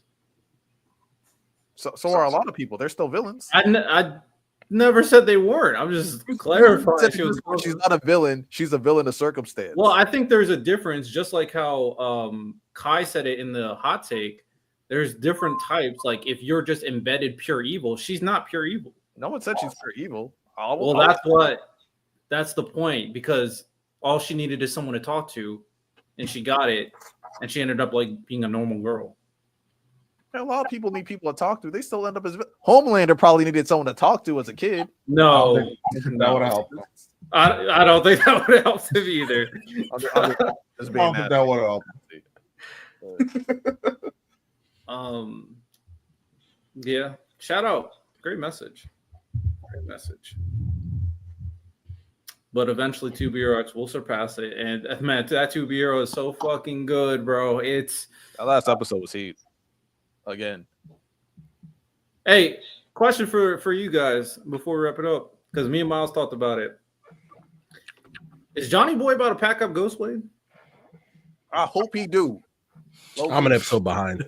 I can't. Ooh, Yeah, I like Ghostblade's like I'm my favorite. two but I episodes them to behind. box. I'm I do 2 want them to episodes box behind. a little bit. Oh, you got There's so much. I'm tapping in. Lonnie, they're so gonna much, box bro. in season 2. Don't even worry about it. They're gonna box in Then I'm season fine with that. Then if they box in season 2, cool. But I just want to see some. I just want to see a little. Ghostblade's working that nigga anyway. It don't matter if they fight. The nigga getting work. Oh no, Ghostblade. Now I'm gonna stand on it. That nigga gonna get work. That's the Kiritsugo of 2B Hero X, man. you know, you might be cooked with that I one. don't like that lowly girl. I was. That's what made me slow down on 2B Hero X. I'm sorry. I Really? didn't. You don't like Loli? I like Loli. I think she's dope. I'm Sauce, good. listen, man. I'm near the end, Sauce. I'm playing Wu Chang Fallen Feathers, though. You're gonna have to take it easy, my brother. Oh, he's locked. Respect it. Yeah, bro, because we waiting for you. That's why I started playing Wu Chang Fallen Feather. I'm fucking with that game. Yeah, I did have a question. good. That's what I'm playing. Mm-hmm. What's That up? game's fire. Do you think that? Well, because we know Queen's going into like a shitty situation. Mhm. That she might end up being like not like a sacrifice, but a future experiment for them. No. I think Miles hit it on the head when we were talking about it, and I even made a clip out of it. I think the experiment is Dragon Boy. Like Miles said, he was the experiment of fear. I think he's 100% correct. I think Dragon Boy is an experiment made to be a hero of fear, for sure. I think he's the one that they're going to experiment on. Also, it'd be kind of crazy for old boy to let his daughter become an experiment. I'm not gonna lie, that would be kind of wild. Yo, no one's gonna say something to my daughter then look at me like that crazy without getting these hands. So Lonnie, it was crazy because literally right before he did that, I was like, man, her father might low-key be a little bit more evil than the blonde-haired dude. Like, he's complicit with a lot. And then that nigga did that look behind him. I said, oh, never mind. Blonde nigga got it. He got it. He got it. Like, you're not about to ask my daughter for a favor, then give me that look. Like, nigga. Oh man, we're here. Shout out to Bureau. This year is a very good year for anime, and we're just gonna get more stuff. So shout out. Anything else that anybody wants to say before we wrap up? I'm gonna say this because I wanted to talk about it a little bit before, but it don't really matter because I asked Sandra before. Yo, Trump made a sports council, and everybody on that sports council got a weird case. Bro, So, he had Lawrence Taylor on there, who was on crack. That's not the worst thing. Let's clarify this. That's not the worst thing Lawrence Taylor's Lawrence done. Taylor didn't even know why he was there. He's like, Just- I don't know what I'm going to. He's like, I don't know. What we're supposed to Just do. proceed. If any sensitive words, just self-edit. I'm just saying they all got weird cases. We don't give Lawrence Taylor anywhere near the smoke that we give Carmelo. That's all I'm gonna say. Nah, he probably deserves it. He Miles left. I will say this: Saquon has said that he's not a part of it. He said that he never was a part of it. Why is Harrison Butker there? We know why he's there. We know why he's there. Just like Nick Bosa, we know why he's there.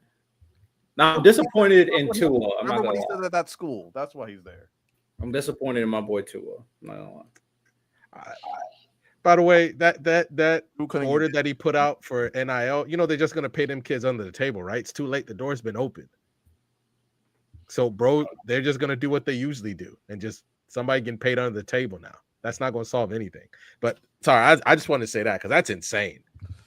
That's insane. Random. That bill that they passed, it was just so third parties can't pay players, which was already a rule in NCAA. It was already a rule, but so nothing's changing. Nothing's Because changing at all. The schools can still pay the players directly. It's just like now, third party can't pay the player directly, but the third party, like before, can pay the school to pay the players. Yeah. Optics. Shit bro. hasn't changed. Optics. Nah, bro, we still asking for that list, man. All right. He's literally tried everything. We still asking for the list, big dog.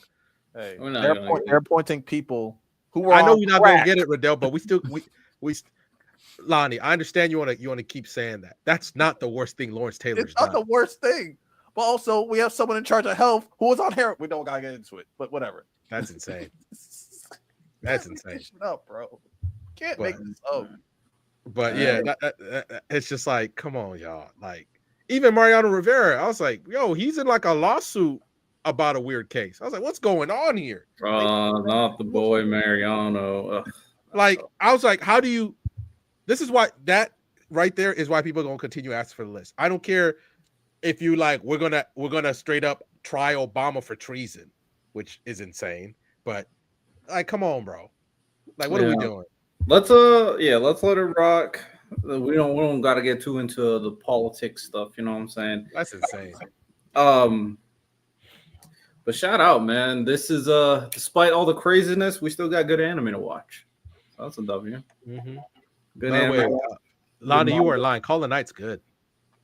It's good. It's weird. It's weird, but it's good. I'm a little uncomfortable between the main heroine and the main dude, but it's good. T-Bait included. My recommendations don't miss. I can't speak for the animation at all times, but my recommendations don't miss. Recommendations. Talking about recommendations, two things. Again, Bunny Girl Senpai. Mm-hmm. If you're a Slice of Life fan, watch it. We're going to be doing a review on it when it's finished. And two, in the winter time, y'all stay tuned. Twisted Wonderland. Tap in. No, I've heard nothing but good things about that. nothing but amazing things. I bought the We are first going to be volume. I haven't read reviewing it. And last thing, because I do know there are some more light novel people in the Discord. I've converted a few more people and stuff like that. I'm finally caught up on Shadow Slave, which also a few weeks ago finally announced that their manga was coming out this year. And I don't even know if it's a hot take from people from content creators that read it and stuff like that. My prediction is it's probably gonna end up in people's top 10 all time. I think it's better than Lord of Mysteries, especially for like an audience perspective. I think it's more shonen based, which I think is gonna attract a lot of people. It has a top 2 female character in it as well. And it's like that. It's exact. I hate how good it is. I don't want to say why I hate how good it is, but I hate how good it is. I mean, I told Riddell about it like months ago, but it's just you might have. I don't know if it's the same thing. So I have no idea. I wasn't wrong about To Be Hero. I wasn't wrong about Lord of Mysteries.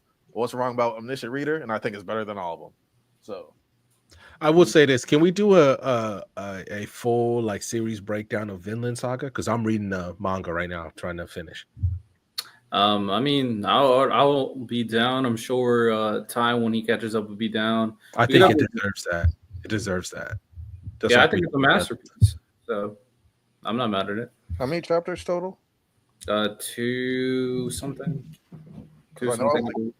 30ish chapters. I think it's like 220. I think. I might just like read the whole thing over like a few days. Yeah, because I just started where the anime left off and just started reading from there again. Yeah, so I'm rereading a few chapters, but it's fine. Thorfinn's the greatest warrior. I will say this too. The quarterback of the WWE's back, my boy Cody Rhodes. We are here. Love to see it. And then my second favorite wrestler had one of the greatest cash-ins of all time. Love to see that as well. Get CM Punk out of here. Seth Rollins all day, every day. Shout out the Vision. Shout out. And then also that TLC match was insane. We doing wrestling talk? I might as well. We were wrapping up. Yo, if I'm Nikki Bella, I need to stab somebody. Absolutely. Yo, she is getting insane. That's insane that they let Becky Lynch do that to her. Well, I think okay. I think Nikki Bella said it's okay. I'm gonna be honest. She is getting. She can say it's okay. She was shooting. She didn't expect the pop to be like that. Nah, bro. Oh, come on. Becky Lynch was, Becky Lynch was cooking her, bro. Fried. She is getting fried. And just 2 things. Nikki Bella stabbed somebody at this point. You need some kind of respect because you are getting flambéed or something. And wait, hold on. $2 super chat from Trendy W Pod as always. Salute, yes sir. Yes sir. And if I'm Roman, Tonto, that's what I was gonna say. Stop taking the shoes off my tribal chief. They call Bronson Reed the tribal thief. Yeah, the tribal thief and the Shuafala. The Shuafala is that's insane. My tribal chief is walking barefoot random. Yeah, bro, I saw it. You better watch where you going when it comes to the tribal thief. Bro, they're saying that Roman is showing up on set of his movie with no shoes. Hey man, I love to see it. Bronson getting his own identity. We are here. Hey man, they're locked in. I know, barring the controversy. Well, I'm glad they basically said. I'm glad they basically said, "Fuck you, Travis Scott. The Rock, you're never showing up, so we're just pivoting," and that's just a good decision. I will say we don't need to talk about it, but the fandom is. Whether it's on Reddit or even different places, they're so divided on Brock coming back, both obviously in ring and what's happening outside the ring. I think it's the way the lawyer released that statement. Obviously, things could change behind the scenes, but this is a huge step that they're taking. Well, the way the lawyer was talking, I'm with you. I think they basically capitulated to what John Cena wanted. He wanted another match with Brock to do like his greatest hits for his retirement tour. Bro, you could have faced Braun Breaker and accomplished the exact same thing. No, you couldn't. No, you couldn't. That's just not true. No, because we didn't need him. I'll agree to that. We didn't need Brock, but no. The only reason obviously. If things go the way the lawyer's talking, this was absolutely not worth it at all. Not worth it at all. Until this thing is fully resolved, I don't care what WWE says. I don't care what they say. I would never have brought Brock back at all. Aside from the business aspect, and aside from that, I'm with Riddell. Braun Breaker versus Cena. Sure, it'd be great. It does not have the impact as Brock versus Cena at Saudi. It just doesn't. No. I'm not saying the you guys are right about the impact. You guys are absolutely right about the impact. But the pitfalls to me are so bad that it's not the impact's not worth it. We'll see, because if they settle behind the scenes, then it won't be. Yeah. And then most casual fans do not follow the lawsuit. So also, it's like I go to arbitrate too if they don't settle, which that's also true. That's Yeah. also if it goes to arbitrate, then it's not gonna really affect Brock either. So we'll see how this plays out. All I care about, obviously, if he's guilty, send him in prison. But we'll see. But other than that, John Cena just needs to win. Like Brock doesn't need to win. No, John Cena needs to I win. agree. Oh, and also, by the way, shout out to Penta turning into Kung Lao when he grabbed that hat. And just, bro, The beefs were insane. Even the person who made I think was it the person who made Tekken retweeted it or quote tweeted it? I don't care. I don't care. I saw Mortal Kombat they one. had Pent on TikTok. TikTok is goaded, bro. I saw Penta put on the hat and they had Sade Smooth Operator playing and he did that zesty walk, bro. It fits so perfect. And then he yeeted that thing. It was great. I saw the one on Instagram where they do the round one fight, and then he puts the thing, and then he does the smooth operator, and then he yeets it, and it's like fatality or brutality, because they basically kind of edited it like he cut Xavier Woods' head off, but it was so good. It was so good. Also, more Mr. Iguana, please. I'm locked in. I'm all the way locked in. He had a pretty shaky WWE debut. I understand, but I wonder if it's because of his style.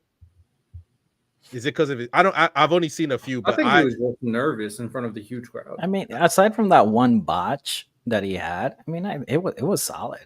I'm not hating, but people are gonna nitpick it. Yeah, saw the and it's the character gimmick that he has in Triple A, like that's him. Like he's great. He's great. I saw the match he had with Santino Marella like 2 days ago, and when they knocked the iguana down and Santino and they dropped down and start giving the iguana fucking CPR, and I'm howling because the cobra and the cobra and the iguana, they go at it for a little bit. It's like it's peak wrestling. It's peak wrestling. So funny, bro. Oh god, it's great. You know what was not peak, and I'm mad. Jacob Fatu solo. That shit had I was telling everybody in the Discord, this is match of the night. I saw that thing. I just was so embarrassed. That shit was ass. Was I supposed to get excited when Jimmy threw both them two people in there and like, bro, you lost a chance at the title. Why are you celebrating that you beat up two dudes after the match? Well, he did off the top cage move. I got you. But that was insane. It was in the middle of the match, though, Riddell. That would have been better if he did that. I guess they wanted. Well, I think Solo winning is the right decision, but my thing with this is that they basically repeated what they've been doing for the last couple of weeks with exactly. And it was just not. I was like, I like some of the spots, but like, there's no spike here. I guess, I mean, I really just think that they're setting up for Survivor Series, of course. But I think they're going to use the Vision in Survivor Series. I think they're using all three. What do you mean? Roman, Jimmy, Jacob, all of them back. Solo's MFT is going to team up with the Vision? Wait.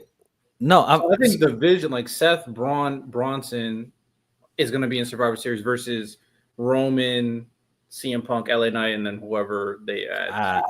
I think it's Seth and his group, Solo and his group, and Roman and his group. Like a triple threat? Yeah, for Survivor Series. Can you do a triple threat War Games match? Yeah, I don't know if that's a lot of people. We're gonna do that. We'll see. I mean, I'm down. Don't get me wrong. I'm down to see it, but that's a lot of people. Yeah, to be fair, they did a 10-team TLC match, so they're willing to try things out. Thank God that girl was okay after falling on that ladder. I thought she blew her own fucking knee out the way she landed on that. Shout out to Johnny Gargano showing that he can still do shit, bro. That Spanish fly on Dawson was insane. Shout out Dragon. I get it. Look, I get it. But now Dawson's starting to sell me a little bit. I'm gonna need y'all to figure this shit out with the Street Profits because Montez Ford is a future world champion. Let's keep it a stack. He's a world champion in the making. Potentially world champion. I do think he's a star. My thing with Montez and Angelo. So this is my vision. I fantasy book that the Y6 is going to be the reason why they break up. That's what I fantasy book. So I'm not mad at it. They both could be great wrestlers, great singles wrestlers. Now, Dawkins, I don't think he's ever going to be hoisting up a WWE world title. But if you tell me if he was a United States champion, yeah, for sure, I can see that. Yeah, he could easily be that. You know what? The same way you feel about Montez, honestly, it's the same way I feel about Jimmy. Jimmy Uso is getting a hold right now. They don't know what to do with Jimmy. I think at this point, I low-key think he's typecast. Okay with it. He's typecast. I think he is, but I do think Jimmy's super talented. I'm not gonna lie. The fact that everybody else in his family has held a singles title besides him is insane. Yeah, fair. We do need to put a title on Jimmy. I'm with you. The last thing, and then we can wrap it up. I've been on a tirade recently on my wrestling TikTok. I'm not gonna lie. I'm officially, I will call myself a hater. I am so tired of the Karrion Kross glaze.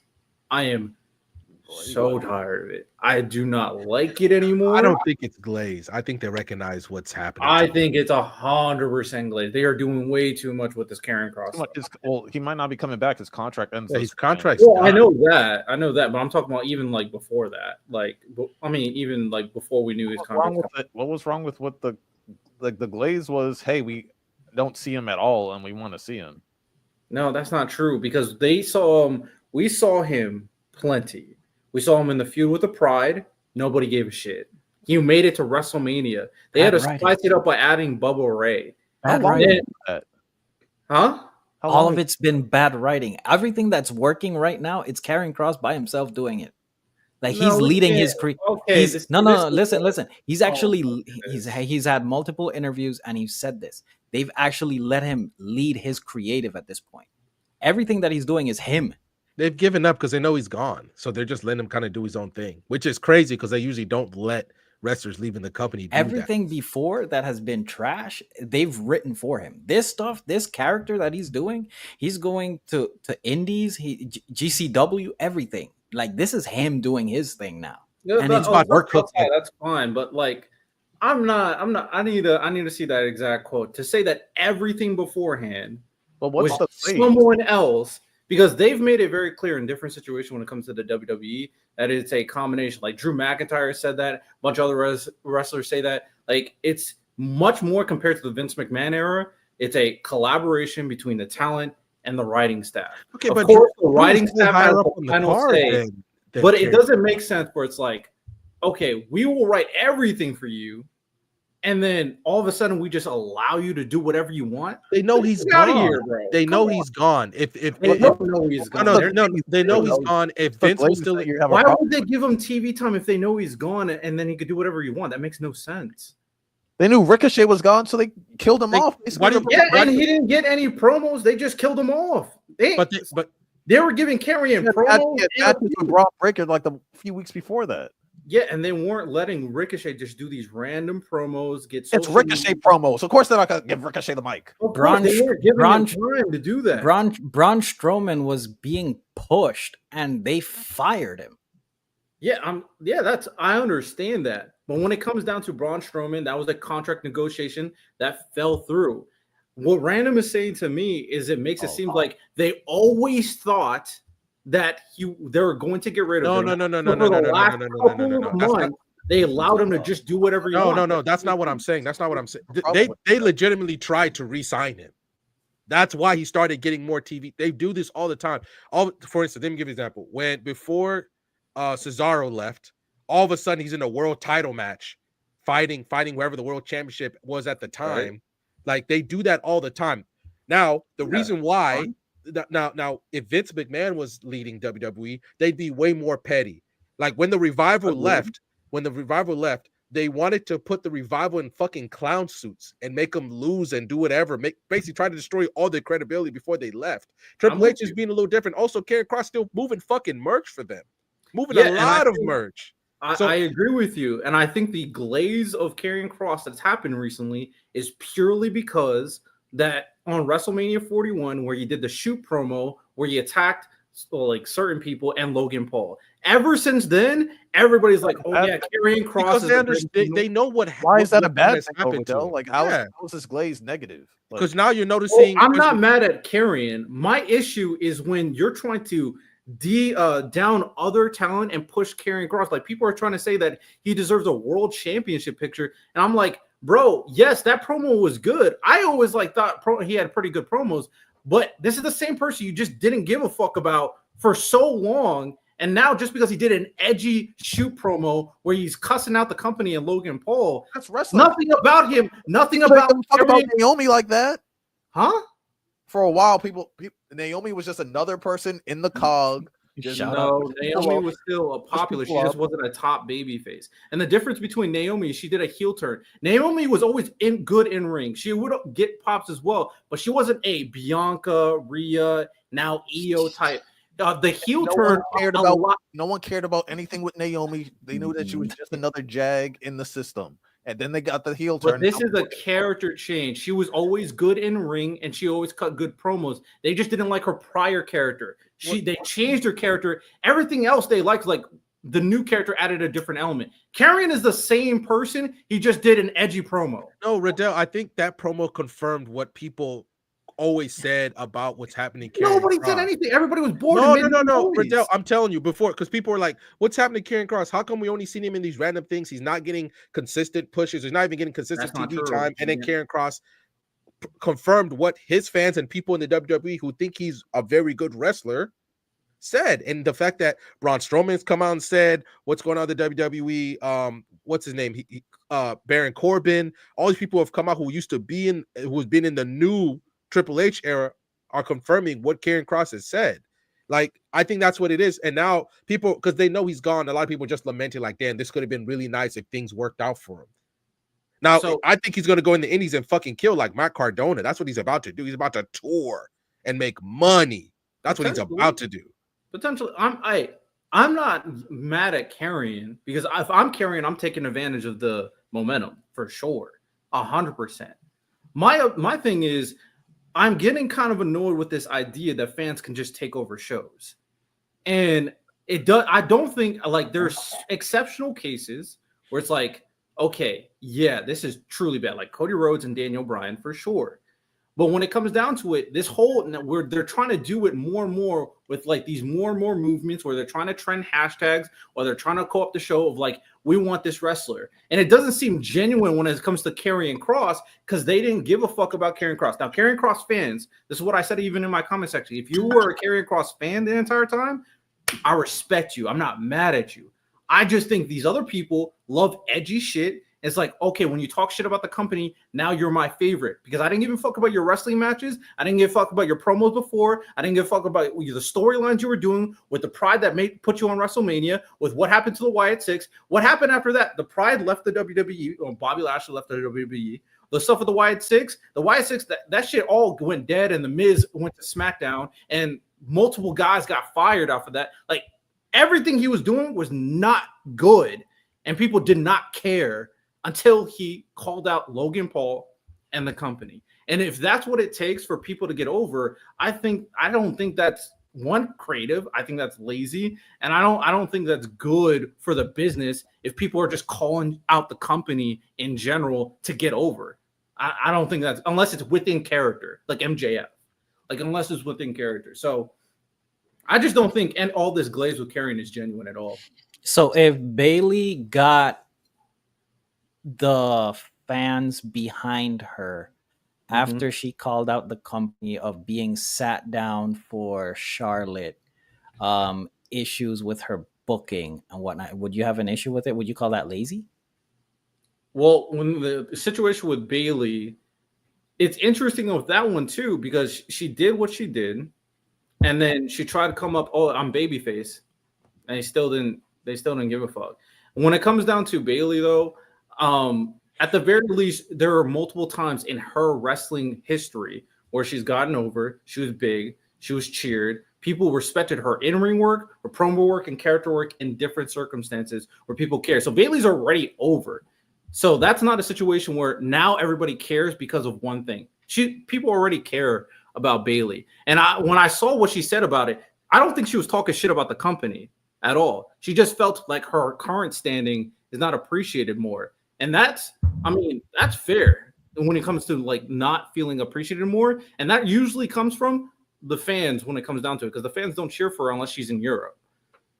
So I don't think the situation's the same at all. Because when Karrion Kross was in NXT, Karrion Kross was literally one of the best draws for NXT for silver and gold. I'm with you. Then he goes up to the main roster and gets hoed, like absolutely destroyed. Him, Dexter Lumis, all the Triple H guys.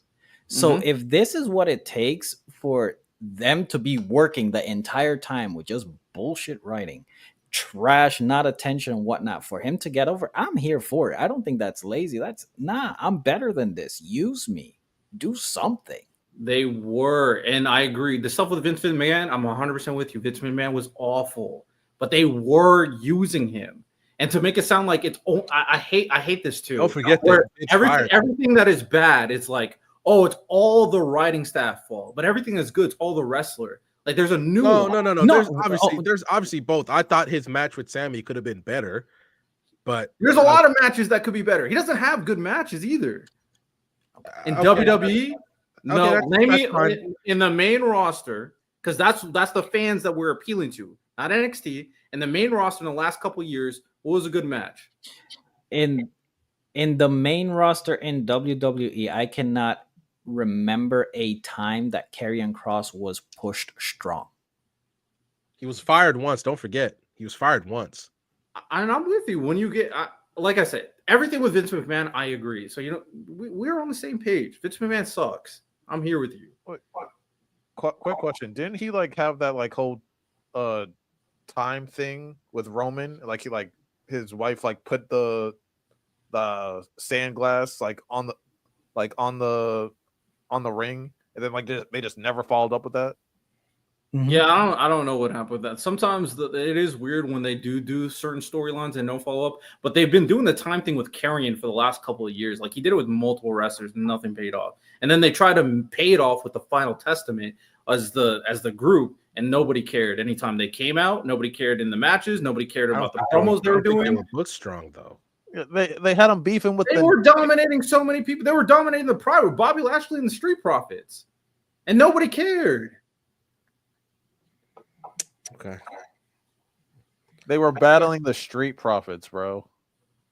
The Street Profits aren't booked well either. That's my point. Like when they were doing nothing with the new. Who do you want them to be? When they were doing nothing with the tag division in a whole. Oh yeah, and back then, sure, but they were Kofi heel. They were I mean, the current tag team division is amazing, but I agree. Like back then, that it was problematic. But Karrion's not a tag team guy; he's the leader of a faction, and it was him against the new faction that they try to create with Bobby Lashley and the Street Profits. So it's like, well, I think because they wanted to get the Hurt Business back without getting the Hurt Business back when the Hurt Business was fire, and they fumbled that too and fired all them niggas. Yeah, Vince, like I said, Vince sucks, and So when it comes down to it, I They did just have like that- I was gonna say they did have that. Speaking of the New Day, they did have that beef with the New Day, and they brought that guy on, that big guy, who was popping for like a few weeks, and then like he had Odyssey some Jones. allegations. oh yeah, and that controversy. Yeah, And then he got accused of something and they fired him.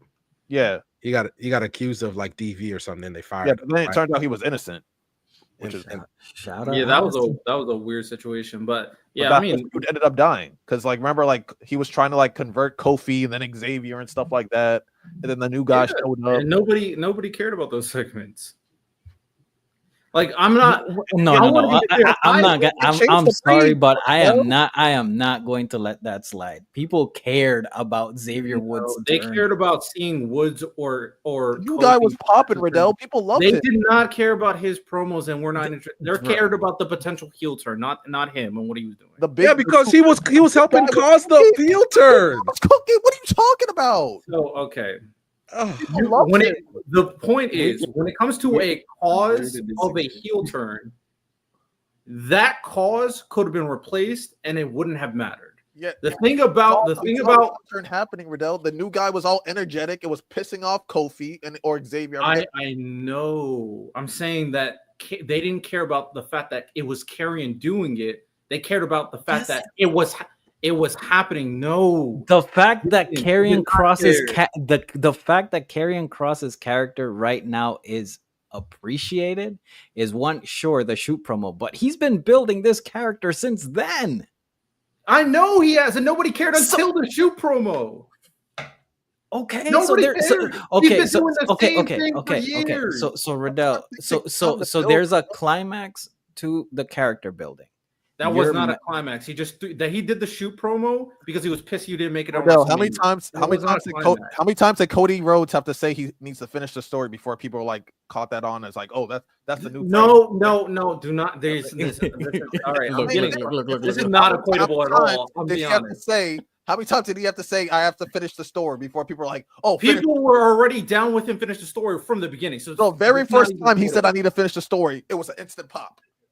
I know people cared about him since the start. Karrion was doing this shit. That's not my question. I'm saying when he said I need to finish the story, the first time he said that, was it an instant pop? Was it an instant catchphrase? People cared. I'm not talking about instant pop. I'm saying First people time cared. Yeet. Was that The moment he brought up the aspect that he's going to do this for his father, people cared immediately. That's not even a question. When That's LA not a Knight for the first time That's said, not "Let a me talk to question. you," was that That's not a question. Karrion was a character who's trying to turn people questions. because your question doesn't matter. The point is that the moment Cody brought up that he's going to win and finish the story for his dad, people cared immediately. I don't care about your instant pop question. It's called about caring and having fan reaction and fan interaction, all that stuff. The thing about Karrion Kross is he's been doing this, trying to turn people heel for years. He's been doing it for a long time. So the only time they cared about him actually doing it was Sami Zayn after the shoot program. That's the only, like, everybody's Sami needs to turn heel. Sami needs to turn heel. Sami needs to turn heel. To your That's point, what everybody was caring about. right? So is it not? Can we not say it's also not the writer's fault that for years he's been doing the same thing over and over again, and they haven't given him an actual result? Push the button. Yeah. So he hasn't. So it's his fault that no character hasn't turned in years. Yeah, no, Shinsuke Nakamura turned heel, and then he took credit for it. And then Okay. he did. I can literally bring it up how he took credit for it. Shinsuke Nakamura turning heel, He was trying to turn people for years, and he took credit for and he Shinsuke. never hit the green button on it. He took credit for some shit that he didn't do. That's fine. He's That's the one who said that he turned Shinsuke heel. I'm saying So he attacked everybody that he tried to manipulate. Did it ever work on anybody? Yeah. No. Okay. That's the writer's So fault. he did a promo where he was doing the Final Testament build-up thing. And in this promo, he named 4 wrestlers that he attacked and said they all turned heel because of him. That's what he said in his own promo. And that goes back into what we're saying about writing. How do the writers then follow up after that? They created the faction, the Final Testament, and then that faction feuded with the Pride. Actually turn somebody, because if he says, "Oh, they turned 5-6 months after our feud," that don't mean shit to me. Did we actually see him in a storyline turn somebody. No, we didn't. We see him try and then nothing happened. Try, nothing happened. Try, then nothing happened. That's bad writing. That is objectively bad writing. You're showing us the same thing over and over again and not actually pulling the trigger on anything. That's not So So then it what if you finally make the so then it counter-argument? so then it finally gains traction. And after that, like I don't see why it's a problem. I really don't see any problem with anything that's going on at the moment.